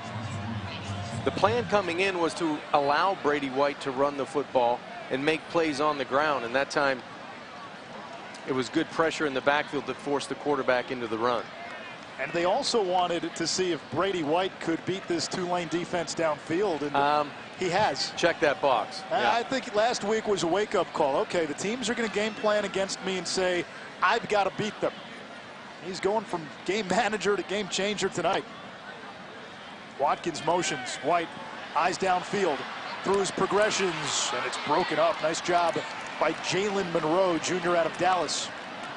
That's twice now Monroe deep in their own end. Once in the goal line inside the red zone, had good coverage on the previous series, and now breaks on the football, goes through the body, high points that football with the left hand on the pass breakup.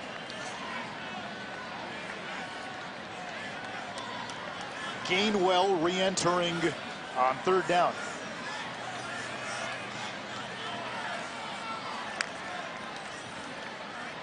He motions. It comes to Gainwell.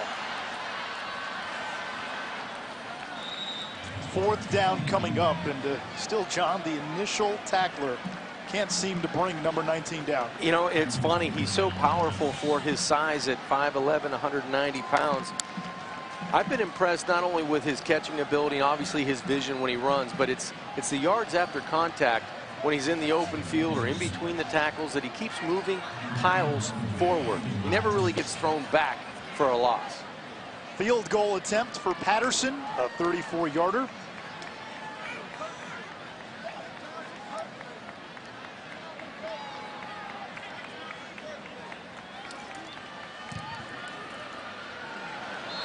And Patterson with his 2nd field goal of this 3rd quarter.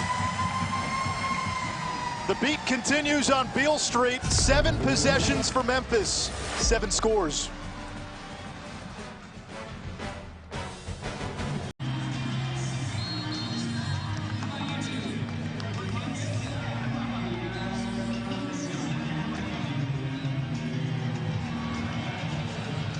Two coaches that will have their names out and about once the coaching carousel really starts to spin next month. And in the offseason, Willie Fritz has gotten Tulane back on the map. Best start since 1998. Mike Norvell has Memphis seeking a 3rd straight trip to the American Conference Championship game. And Norvell already is amassing a nice little coaching tree of coordinators. Kevin Connors in the studio.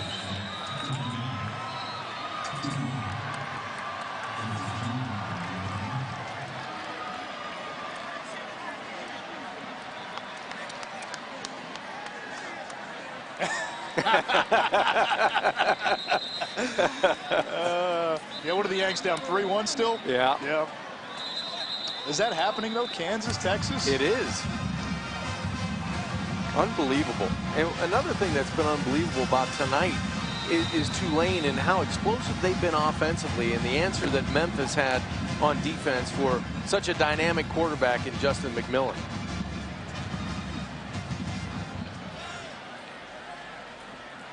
McMillan, quarterback keeper, blocked by Hutterson, and a nice pickup on 1st down, a gain of 9. Justin McMillan spent 3 seasons at LSU, where offensive coordinator was a revolving door. Cam Cameron, Steve Ensminger, Matt Canada. He had Doug Roos last year at Tulane. 5 offensive coordinators for Justin McMillan, but Will Hall, when he showed up to Tulane, showed the entire offense NFL concepts, and he said that's where the buy-in came from a lot of the players, including the quarterback, as Hutterson moves the chains. John, you cover the Dolphins. He was showing them video, not of the Dolphins, unfortunately, but the Patriots, the Chiefs, the 49ers, the Eagles, and everyone's eyes lit up in that room because, hey, now you're showing me things that translate to the next level. Well, everybody aspires to play at that next level at any level of college football, so why not show the concepts, the routes, the way the guys are moving around the field at the next level. McMillan shrugged off the defenders and was lucky that was not intercepted. Bryce Huff in the backfield again for Memphis. It was Goodson and Huff and Hall, everybody in that backfield wearing a blue jersey. And if you're McMillan, he's just trying to get rid of this football, and you're right. With one leg kind of pinned onto a Memphis defender, you're lucky you don't throw that one up for grabs. Now Tulane, remember, without Darius Bradwell, their top rusher a season ago, and Corey Dolphine left the game in the first half. He has not returned. We don't have an update. And he needs to touch the ball more. Amari Jones, we have not called his name enough tonight. We talked about him right at the top of the show being hopefully one of those impact players that was going to make the difference for Tulane on offense. You're right. He hasn't had nearly enough carries or touches out in open space. McMillan will throw again. There is Jones in space. A good tackle in space by T.J. Carter, rather Chris Claybrooks. Memphis adding some depth the last couple of weeks in that secondary. Claybrooks back from an injury. They've got John Broussard now in the mix, a grad transfer from Auburn, who sat out the first 6 games for an ineligibility issue.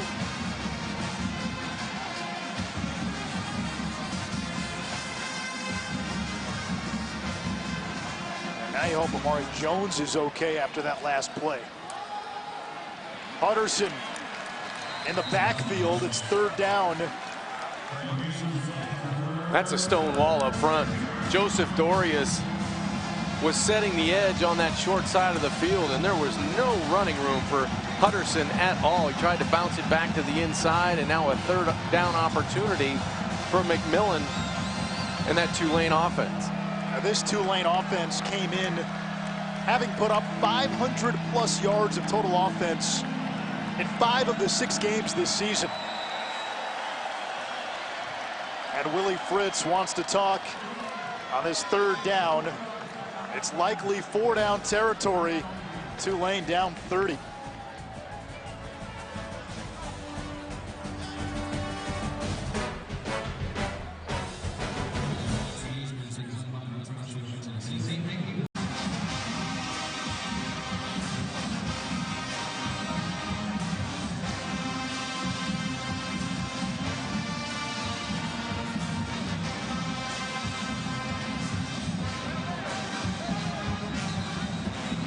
Anish Shroff, John Kangemi with you Saturday night in Memphis, and we wondered how the Tigers would respond after a heart-wrenching loss to Temple a week ago.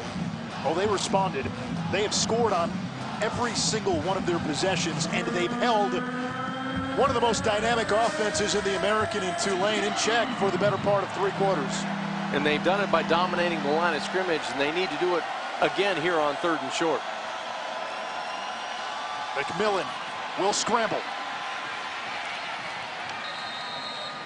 And that's another nice block by Hutterson to spring his quarterback for the 1st down. Yeah, I don't think that was a designed run, but McMillan uses that elusiveness and speed on the perimeter just to get outside. He's following number 5, Hutterson, for the 1st down. YG Booker out of the backfield. He's got some good speed too, shows it off there with a little power. They say he's the 2nd fastest guy on this offense behind Corey Dolphine. Well, he showed it there on 1st down. 10-yard gain. No Bradwell, no Dolphine. Amari Jones still on the sideline. McMillan. That was tipped, nearly intercepted by Hall, who already has one-handed pick. He's going to have to wear a gold glove on that left hand, and he's been able to snag some footballs with ease going to his left, and that left paw goes out. I'm surprised he dropped it. Good defensive play by Hall. Jones back into the game now, and he'll line up in the slot to the top of your screen.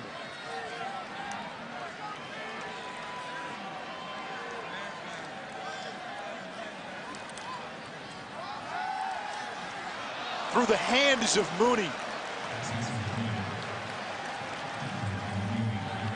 In a game that's 40-10 and you're moving the football, Mooney must catch that pass. That was a perfectly thrown ball by McMillan, and it just beat him up and went right through the wickets.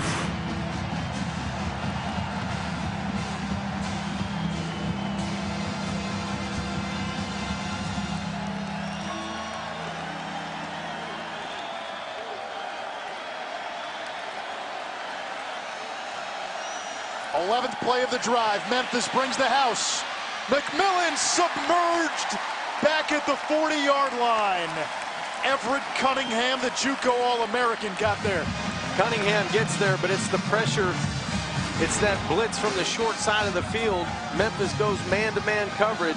McMillan's able to elude it. He knows Hall's coming, but he doesn't have time to find a receiver downfield. That's due to the pressure by Hall and the cleanup job there for the sack. What's been the most impressive part of this Memphis defense tonight? I like their defensive front. I like the way they've attacked it. Ever since that first drive when Tulane went right down the field, now they're going to go for it here on 4th down. I like the way the front has dictated the time in the pocket. There's the blitz again. McMillan wobbler over the middle. It's intercepted. Quindale Johnson, his second career pick. The redshirt freshman from New Orleans. Well, you're just trying to make a play on fourth down. If you're Justin McMillan, pressure's coming, blitz is coming. You get it in the vicinity, hoping one of your athletes are going to be able to make a play, but it turns into an interception by the redshirt freshman. McMillan had played so well the last two games, and he just has not had an answer for this Memphis defense. And I'll say this, in his defense, you're without Bradwell. The opponent isn't UConn, which it was last week when Bradwell was out. You lose Dolphine. Right. That's big. Your playmakers are out.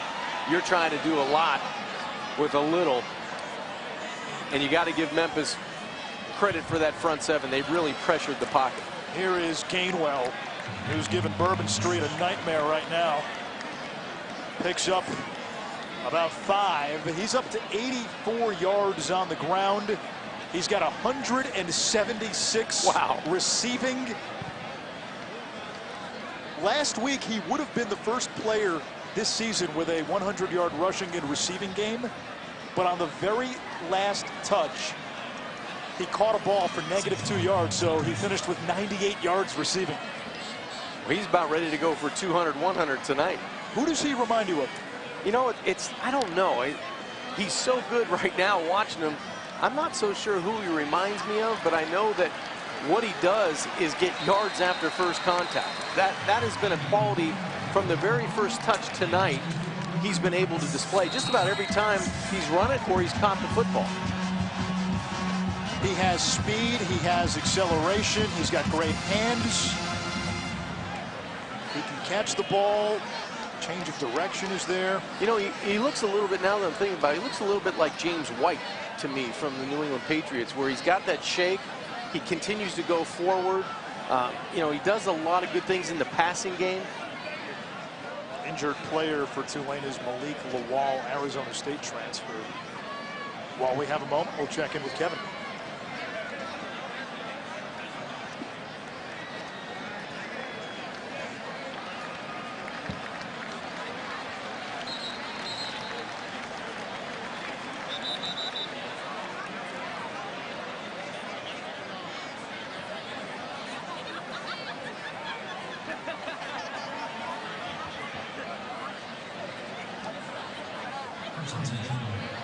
Unbelievable. I like Kevin. He's always positive. You know, Tennessee shutting out Alabama only for a few minutes, but he's got one eye on that Yankee game. He does. That's for sure.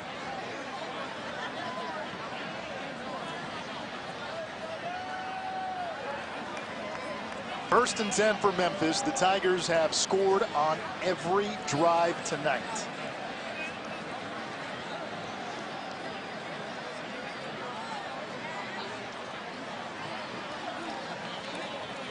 Kylan Watkins here. And he's to the 30, a gain of 3.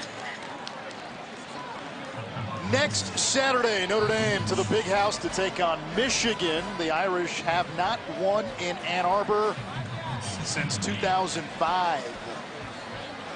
Notre Dame's a team. Don't forget about them in the playoff picture.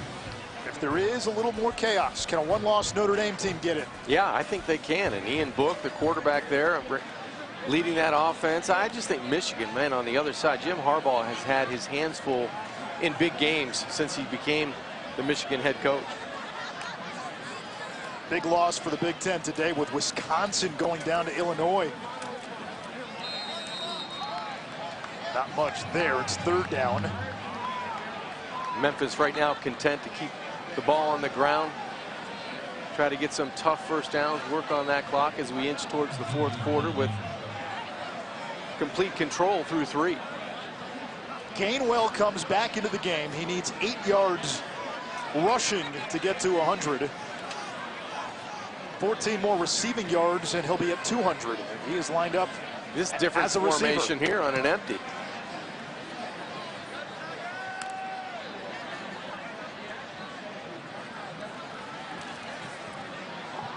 Incomplete in the direction of Coxie, and Memphis will have to punt for the first time, and this will be the first Memphis drive to end without any points. And that was probably the first throw of the night that I saw Brady White maybe predetermine where he was going to go with the football. They probably worked on that empty short side hitch route all week, and it was there. That time, give credit to Tulane on defense to that short side. Adam Williams punts it away. Amari Jones averaging 15 yards a return. Fields a bouncer. His knee hits the ground after a 49-yard kick. 18 seconds to go in this third quarter. It's been all Memphis. Tulane went down the field and kicked a field goal on its opening drive and led 3-0. And we were going back and forth early. We thought this was going to be a game with haymakers back and forth, you know, Gotti Ward type of deal. It felt like that. It turned out to be Tyson Spinks. Yeah. And you know what? Give credit to Memphis on offense. They really had answers tonight for the big plays down the field. And defensively, they've been able to affect the way McMillan has reacted in the pocket with pressure. TJ Carter on the corner blitz. It worked.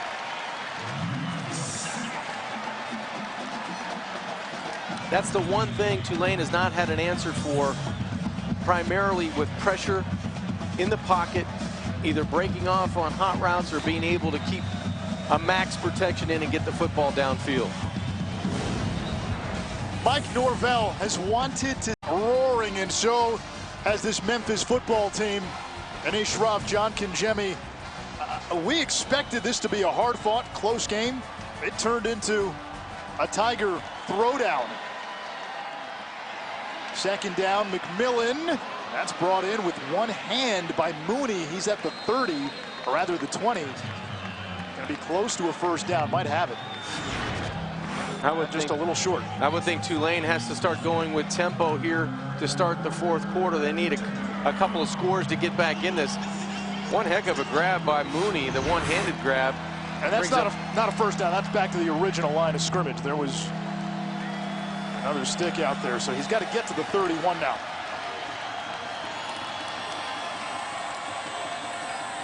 Little twist by Memphis.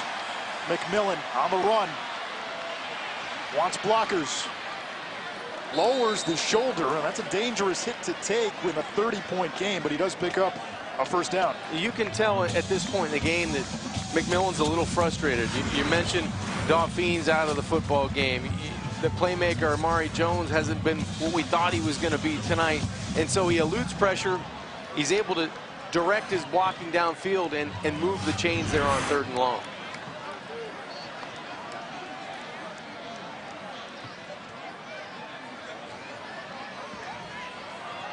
This is Jones.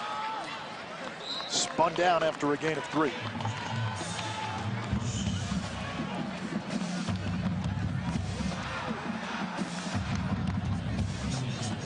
For Tulane, the second half of the schedule, a gauntlet. On the road at Memphis. Then you've got Navy and the option. Tulsa has a defense that can give teams problems. Then Temple, UCF, and SMU. There's not much breathing room. McMillan gets rid of it quickly. Low throw. It skips. Intended for Jones. As you take a look at what Willie Fritz has. They need one win to become bowl eligible. Well, you're right about, you go against Navy, that's completely different than everybody else. And then you make that run. Tulsa has a good defense. Temple as well. They've got a good defense. They were up against a very good SMU offense today, but then you've got the Knights, and now you're at home. You're at SMU, who's really the best team in this conference right now. Yeah, right now they've earned that. Memphis will host SMU in a couple of weeks. Another blitz, and it's incomplete. Looking for Carroll on that wheel route. And that was impressive. Carroll, who's a running back, is trying to go on the wheel route, and Dorcius, who's kind of like that hybrid defensive end linebacker type, is running with him down the Tulane sideline. You forgot fullback in there too. Oh yeah, exactly. Hey, he would want me to say fullback, defensive end, linebacker. We were at practice yesterday. He was taking more reps with the offense than he was with the defense. 94 in blue. Those guys want to get fed. Ryan Wright punts it away. Not a good kick. And it takes a Memphis bounce rolling back toward midfield. It's about an 18-yard punt.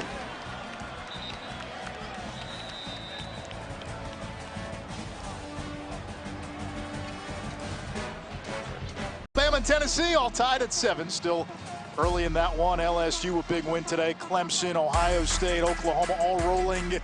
Wisconsin went down in Champaign. Penn State leading Michigan.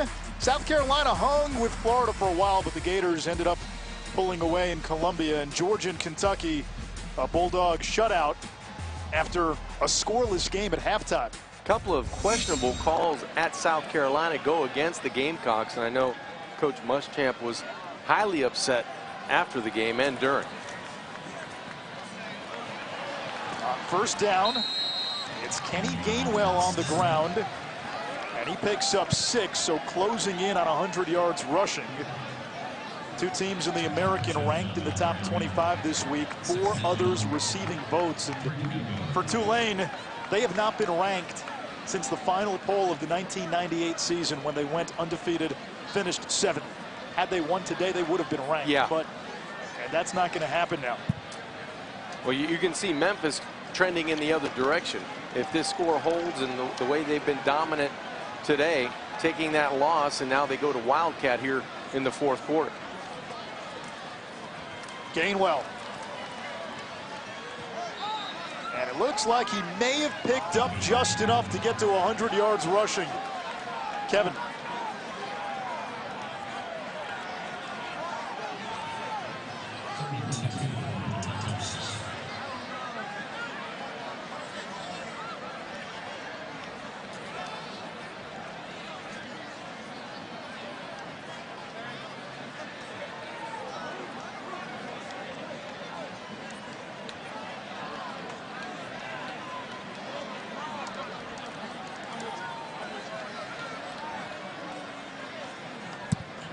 Wow. That's one you don't see normally from Tua, especially in the red zone.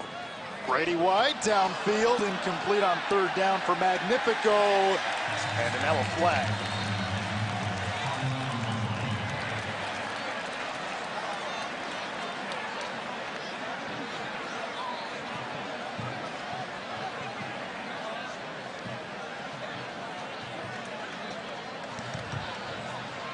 Pass interference, defense number 35. 15-yard penalty, automatic first down. So Memphis will stay on offense, and Kenny Gainwell, John, chasing a little bit of history as we take another look. Little play action touch pass down the field, and it just looked like Graham had his arms around the waist of Magnifico. I don't know how many more times Gainwell is going to catch the ball, but he's got 100 yards rushing and 176 receiving. First player in the FBS with a 100-100 game this year. More on that after this play. As Gainwell carries across the 30.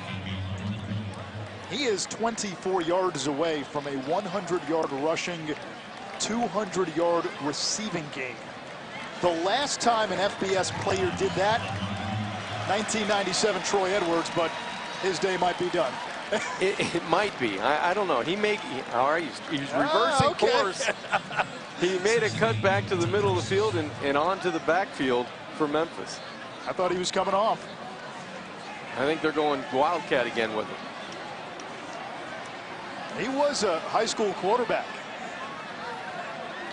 Got Dorcius in there to block. Dorcius cleared some space, and Gainwell to about the 27. Well, one outstanding night for a talented catching running back, a speedy running back, a shifty running back, and a powerful runner with his hands on the football. Well-deserved round of applause from the home crowd. Now, he may not get a chance to go 100, 200 as he comes to the sideline. Memphis content to milk some clock. And just like that, he's back in the game. They're toying with us. They're toying with the crowd, too. Crowd wants to give him a little serenade off the field.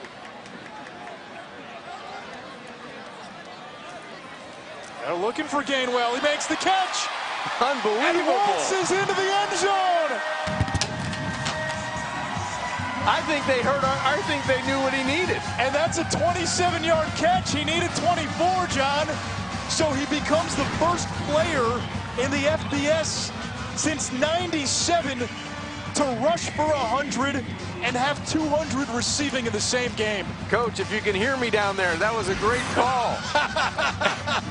Get Gainwell the football in the passing game. Just a terrific job of another back shoulder throw that he adjusts to, makes somebody miss, and then finds his way into the end zone. I would assume now his night is done. Now we can clap. That's awesome. Kenny Gainwell, the first player since Louisiana Tech's Troy Edwards in '97. 200 receiving, 100 rushing in the same game. That's the magnum opus of this young man's. Is presented by Nationwide. Nationwide is on your side.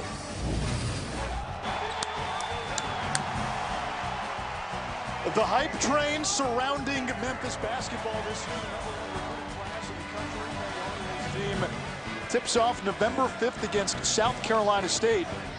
And they're on ESPNU for their second game, November 8th against UIC. In the commercial break, Kenny Gainwell got a huge ovation. We told you going away, first player in the FBS since '97 with 100 yards rushing and 200 receiving in the same game.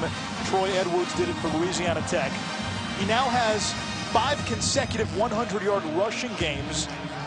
That's a school record. It also breaks D'Angelo Williams' freshman record for most 100-yard games in a season, and he still has another 5 games to play. Just an outstanding night for a young man that leads the AAC in all-purpose yards. Tonight, what do you have, 307 in all-purpose yards, and he did it in a variety of ways. Not only did he catch the football terrifically as a wide receiver, but out of the backfield he did it as well on a wheel route to start the scoring for Memphis. So he got yards between the tackles. Here he's tough yards in the red zone. On the ground, 104 yards on 18 carries. Through the air, 9 receptions for 203. Just an amazing evening for Gainwell. Mike Norvell told us he's the most naturally gifted athlete that Norvell has been around, and as much as that sounds like hyperbole, it almost feels like an undersell now. Carroll brings it out to the 20, a gain of 5. Kevin Connors once again.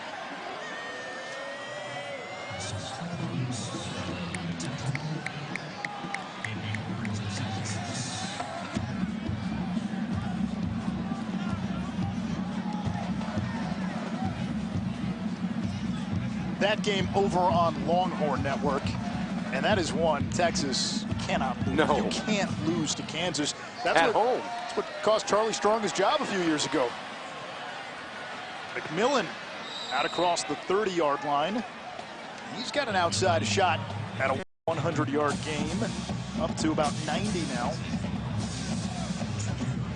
Well, even though the score is not reflecting the quarterback play of Justin McMillan, I really like what he brings to the table in terms of his ability to escape, his ability to run away from guys, throw on time outside. I think the pressure, he didn't have a whole heck of a lot of help up front from that offensive line today. Floats this one downfield to Jacob Robertson. And we're going to get a late hit on Memphis, a flag at the end of the play. 5th catch of the season for Robertson. After the play was over, dead ball, personal foul, late hit out of bounds, defense number 40. 15-yard penalty added to the end of the run, automatic first down. Thomas Pickens, the late hit. Yeah, the really just a heck of, just a little bit of a shove. It might have been the hit by Claybrooks. Really, I think it was just a push in the back. That's the hit, the second man in for Memphis. That should have been the personal foul. Yeah, it should have been on Claybrooks. They call it on Pickens.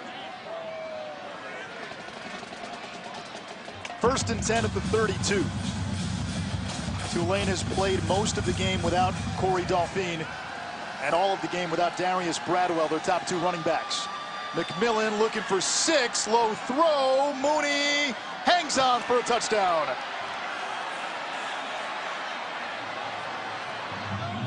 Now they may look at this, they may not on the basis of competitive impact. Well, that ball hung in the air a long time, and I never thought it was going to get to Mooney in the end zone, but he makes a terrific effort to get his hands underneath the football, even get close to it. That looks like a great catch and a touchdown for Tulane. I didn't think he was going to be able to track that football down from where he started. The crowd watches it on the replay, and they're still haunted by last week. They just saw it on the Jumbotron. And it looks like the officials are going to review.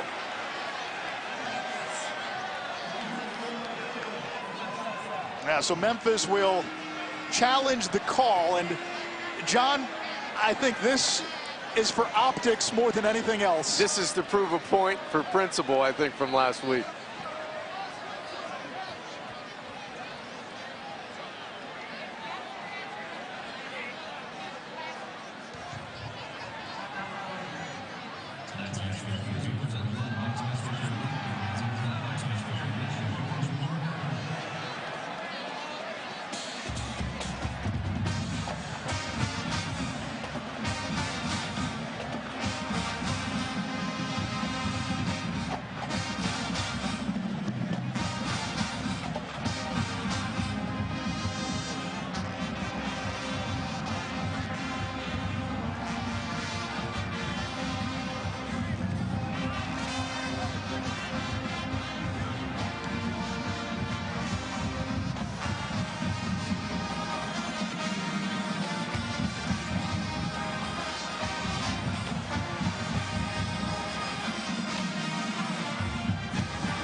Why do you hear boo birds? Well, the ruling on the field, the touchdown catch by Mooney in the end zone was confirmed by replay after the Memphis challenge. And there's some upset people. Listen, I think Mike Norvell did that intentionally.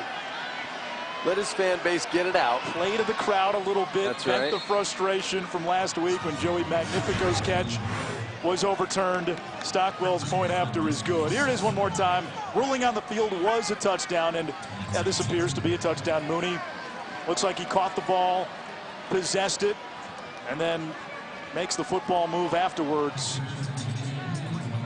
We didn't see anything where we would think that you overturned this, but given what happened last week and given how outraged this fan base was, that to me was a play to the crowd challenge more than anything. And I'd be curious to see what Mike Norvell says when he's asked about that after the game.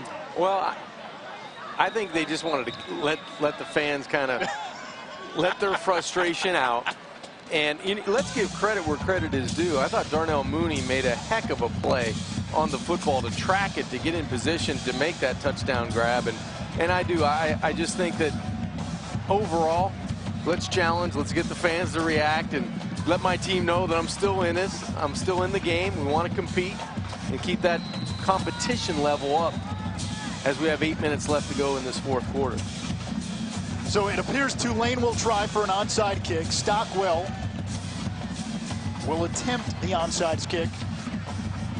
Merrick Glover, who's handling kickoffs, took a spill near the bench earlier. And now they'll just send it downfield, but we do have a whistle and a timeout by Memphis.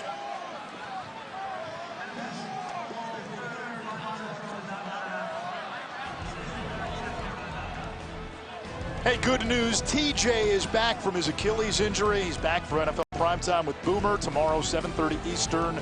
You can watch on ESPN Plus, highlights, breakdowns, all the day's games, updates after the Sunday nighter and the Monday night games. SVP and Joe Tess also a part of the fun. Patriots, Jets, Monday night. You cover the Dolphins, so you see those teams a lot in the AFC East. Sam Darnold, difference maker for the Jets when healthy. I think he gives them a chance. Absolutely. You know, it's funny how the Jets fans, when they get their quarterback back, they're taking less hits at Adam Gase, who's the play caller. You know, and it's funny that he makes such a big difference in the passing game because it's the same offense, it's the same plays. He just has a knack of doing it at such a higher level than most quarterbacks, and he's only going to get better. Jets coming off that win against the Cowboys.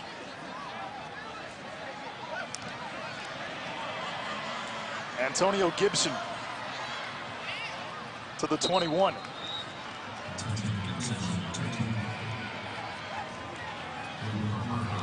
.801 to go in regulation. It's been all Memphis. The Tigers have scored a touchdown or a field goal on every drive but one. That's right. One punt today for the Tigers, and we were shocked to see it happen because they've been so successful. The defense set up 2 scores that led to 13 points in the football game. And I think that head coach Mike Norvell, everything he wanted to see from a compete level happened tonight. New quarterback for Memphis, Connor Adair, redshirt sophomore out of Alabama.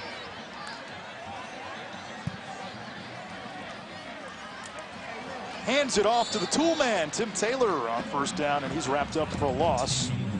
We talked to the coaches about Adair, and they said he's a pocket passer, needs some time in the weight room, but he's a lot like Brady White, poised, very cerebral, and they really like the way how he can process post-snap quickly. Well, we got to see him throw a little bit yesterday in the walkthrough, and you know, he looks the part, and I think he's going to be better as he matures, as he gets a little bit stronger and a little bit more agile with his feet.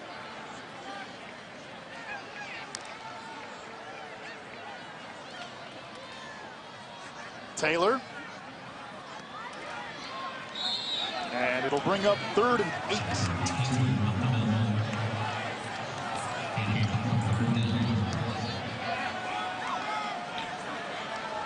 What a night for Brady White.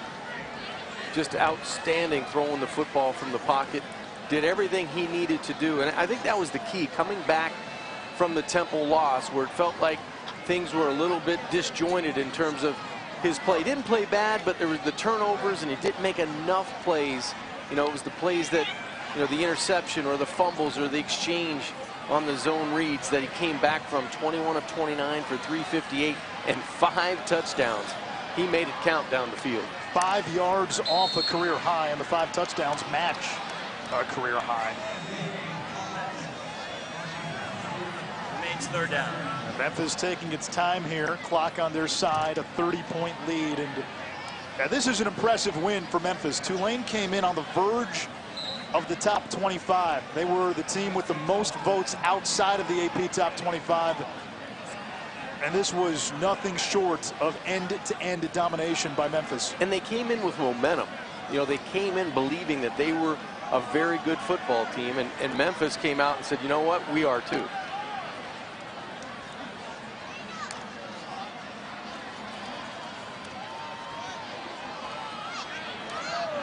It'll bring up 4th down. And John, that's the point tonight. Memphis with a convincing win, and this isn't UConn. This isn't a bottom feeder. This isn't East Carolina, a rebuilding team.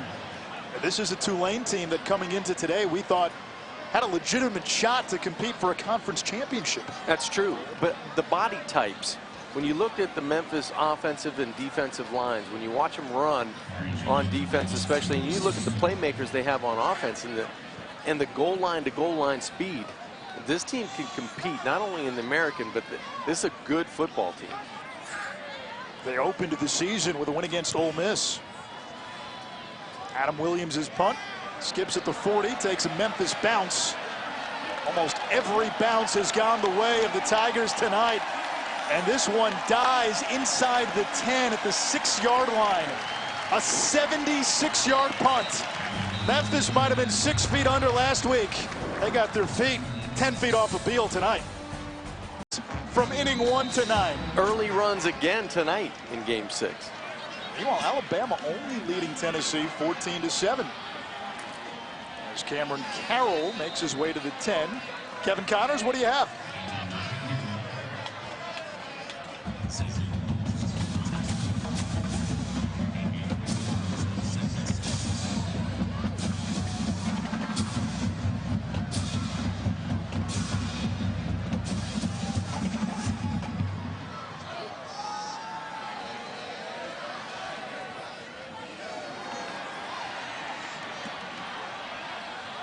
Meanwhile, Justin McMillan sends it as far as he can. We're going to get a flag. This may be offensive interference on Jalen McCleskey, who wasn't even trying for the ball and took both hands and pushed his defender. Yeah, that's a bit of a frustration penalty on Jalen. Pass interference, offense number 1. Half the distance to the goal. Repeat, second down. That was, I'm not going to catch it. You surely aren't going to catch it. A quarterback may appreciate that in a game that's been decided. Absolutely. He saved me an interception, right? Yeah, because Justin McMillan, all he could do was just rear back and throw it as far as he could. And he'll take that one. He'll take that penalty. Big story tonight for Tulane. McMillan has struggled with 3 interceptions, but they've also been without 2 of their best weapons on offense. Corey Dolphine, who was going to be the feature back tonight, left the game in the first half. He has not returned. We do not have an update. Darius Bradwell, who's the bruising running back, the bell cow, missing his 2nd straight game. And Amari Jones took some big hits as well and has not been as much of a factor tonight. Looking for Carroll, and that's broken up by Memphis. When you take those 2 big factors into account, Bradwell wasn't going to play. Dauphine hurts his wrist or his forearm early in the game. And then you add the pressure and domination up front by Memphis in their defense. They get 2 interceptions. They turn that into 13 points, and the offense has been unstoppable from start to finish. And, John, I thought the turnover that really ended this game right before halftime. Yes. Tulane had the ball.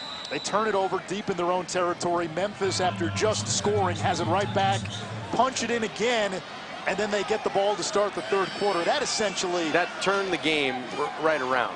You're right.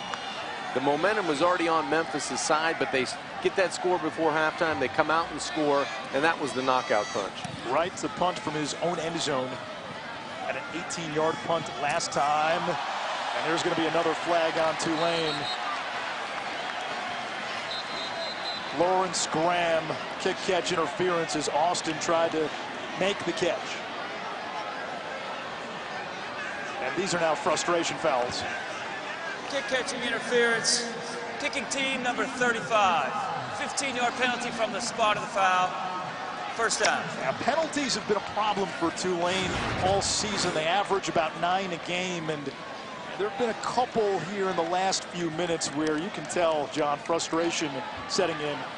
For sure. I mean, Graham knows that he's going to get penalized for this. He kind of sticks the arm out, wants to run through Calvin Austin as he's trying to field the punt.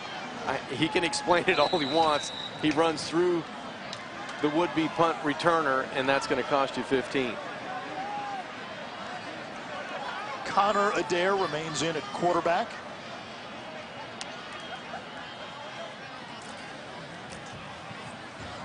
And spun down immediately is Travion Samuel, 3rd stop after spending time at Louisville and Detroit.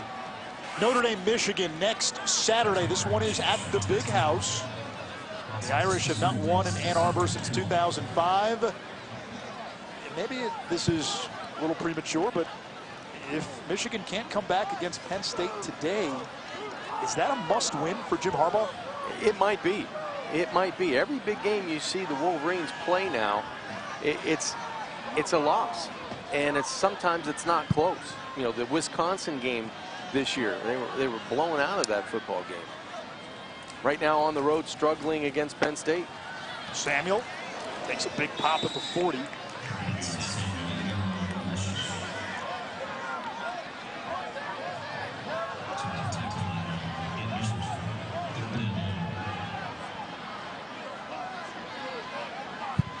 Next up for Memphis, on the road at Tulsa, and then a showdown that could decide the West Division.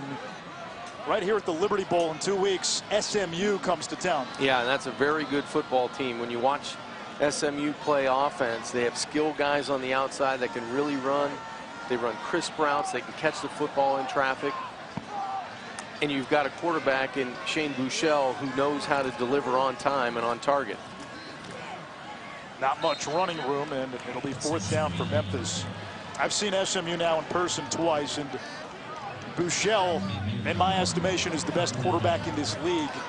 And so much was made when he left Texas and exiled from Texas. You're beaten out by Sam Ehlinger. Listen, Jalen Hurts was beaten out by Tua. Ehlinger's a top 5 quarterback in college football. Buechele was good enough to start every game as a true freshman, and in his first career start beat Notre Dame on national television. Shane did nothing wrong. He just had a guy that was just as good, bring a different element to the quarterback position that suited the offense a little bit more. And I think, you know, you can really praise him for finding a place to play and then now thriving in that place, becoming a leader of that team at SMU. I just think I like the way he plays football. He's headsy. He makes good decisions. He looks like guys. He raises the level of people around him.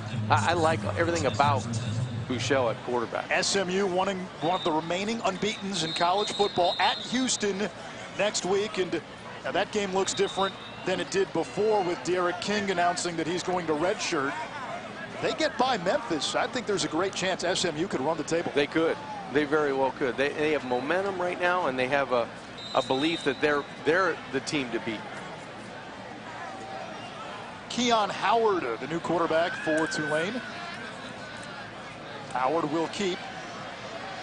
Lumbers out of bounds. Howard, a transfer from Southern Miss, sat out last year. Got a big arm, still learning the offense, and he did start 9 games in Hattiesburg. The issue for him, fumbleitis. Yeah, that's a problem. Watching him warm up and throw, he doesn't have the foot speed of a McMillan, but he has the strong right arm.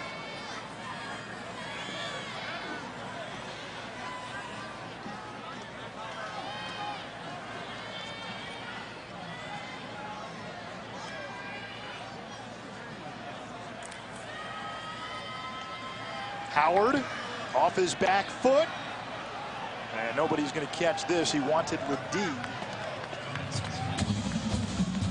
Memphis less than 90 seconds of game time from bowl eligibility.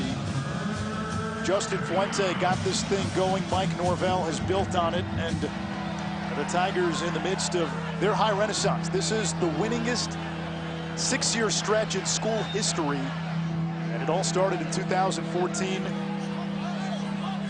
They've been to 5 straight bowl games, and they went from being a doormat in all of college football to now one of the elite group of 5 programs in the country. Just think about it. 4 short years ago, when Norvell takes over, he's going to go to 32 in 15. That's something here at Memphis. You know, and you have a coach like that with all the loss he had on the staff, and, you know, replacing guys and getting terminology and getting schemes. That credit goes to that head coach of being organized enough to say, this is the way I want to do it. I need to surround myself with people that have the same belief and philosophy that I do. And now we have to go and teach the offense, defense, and special teams, and so far so good. And don't sleep on Tulane the rest of the way either. Willie Fritz has this program on the upswing as they punt it away. Fair catch called for. Austin lets it bounce.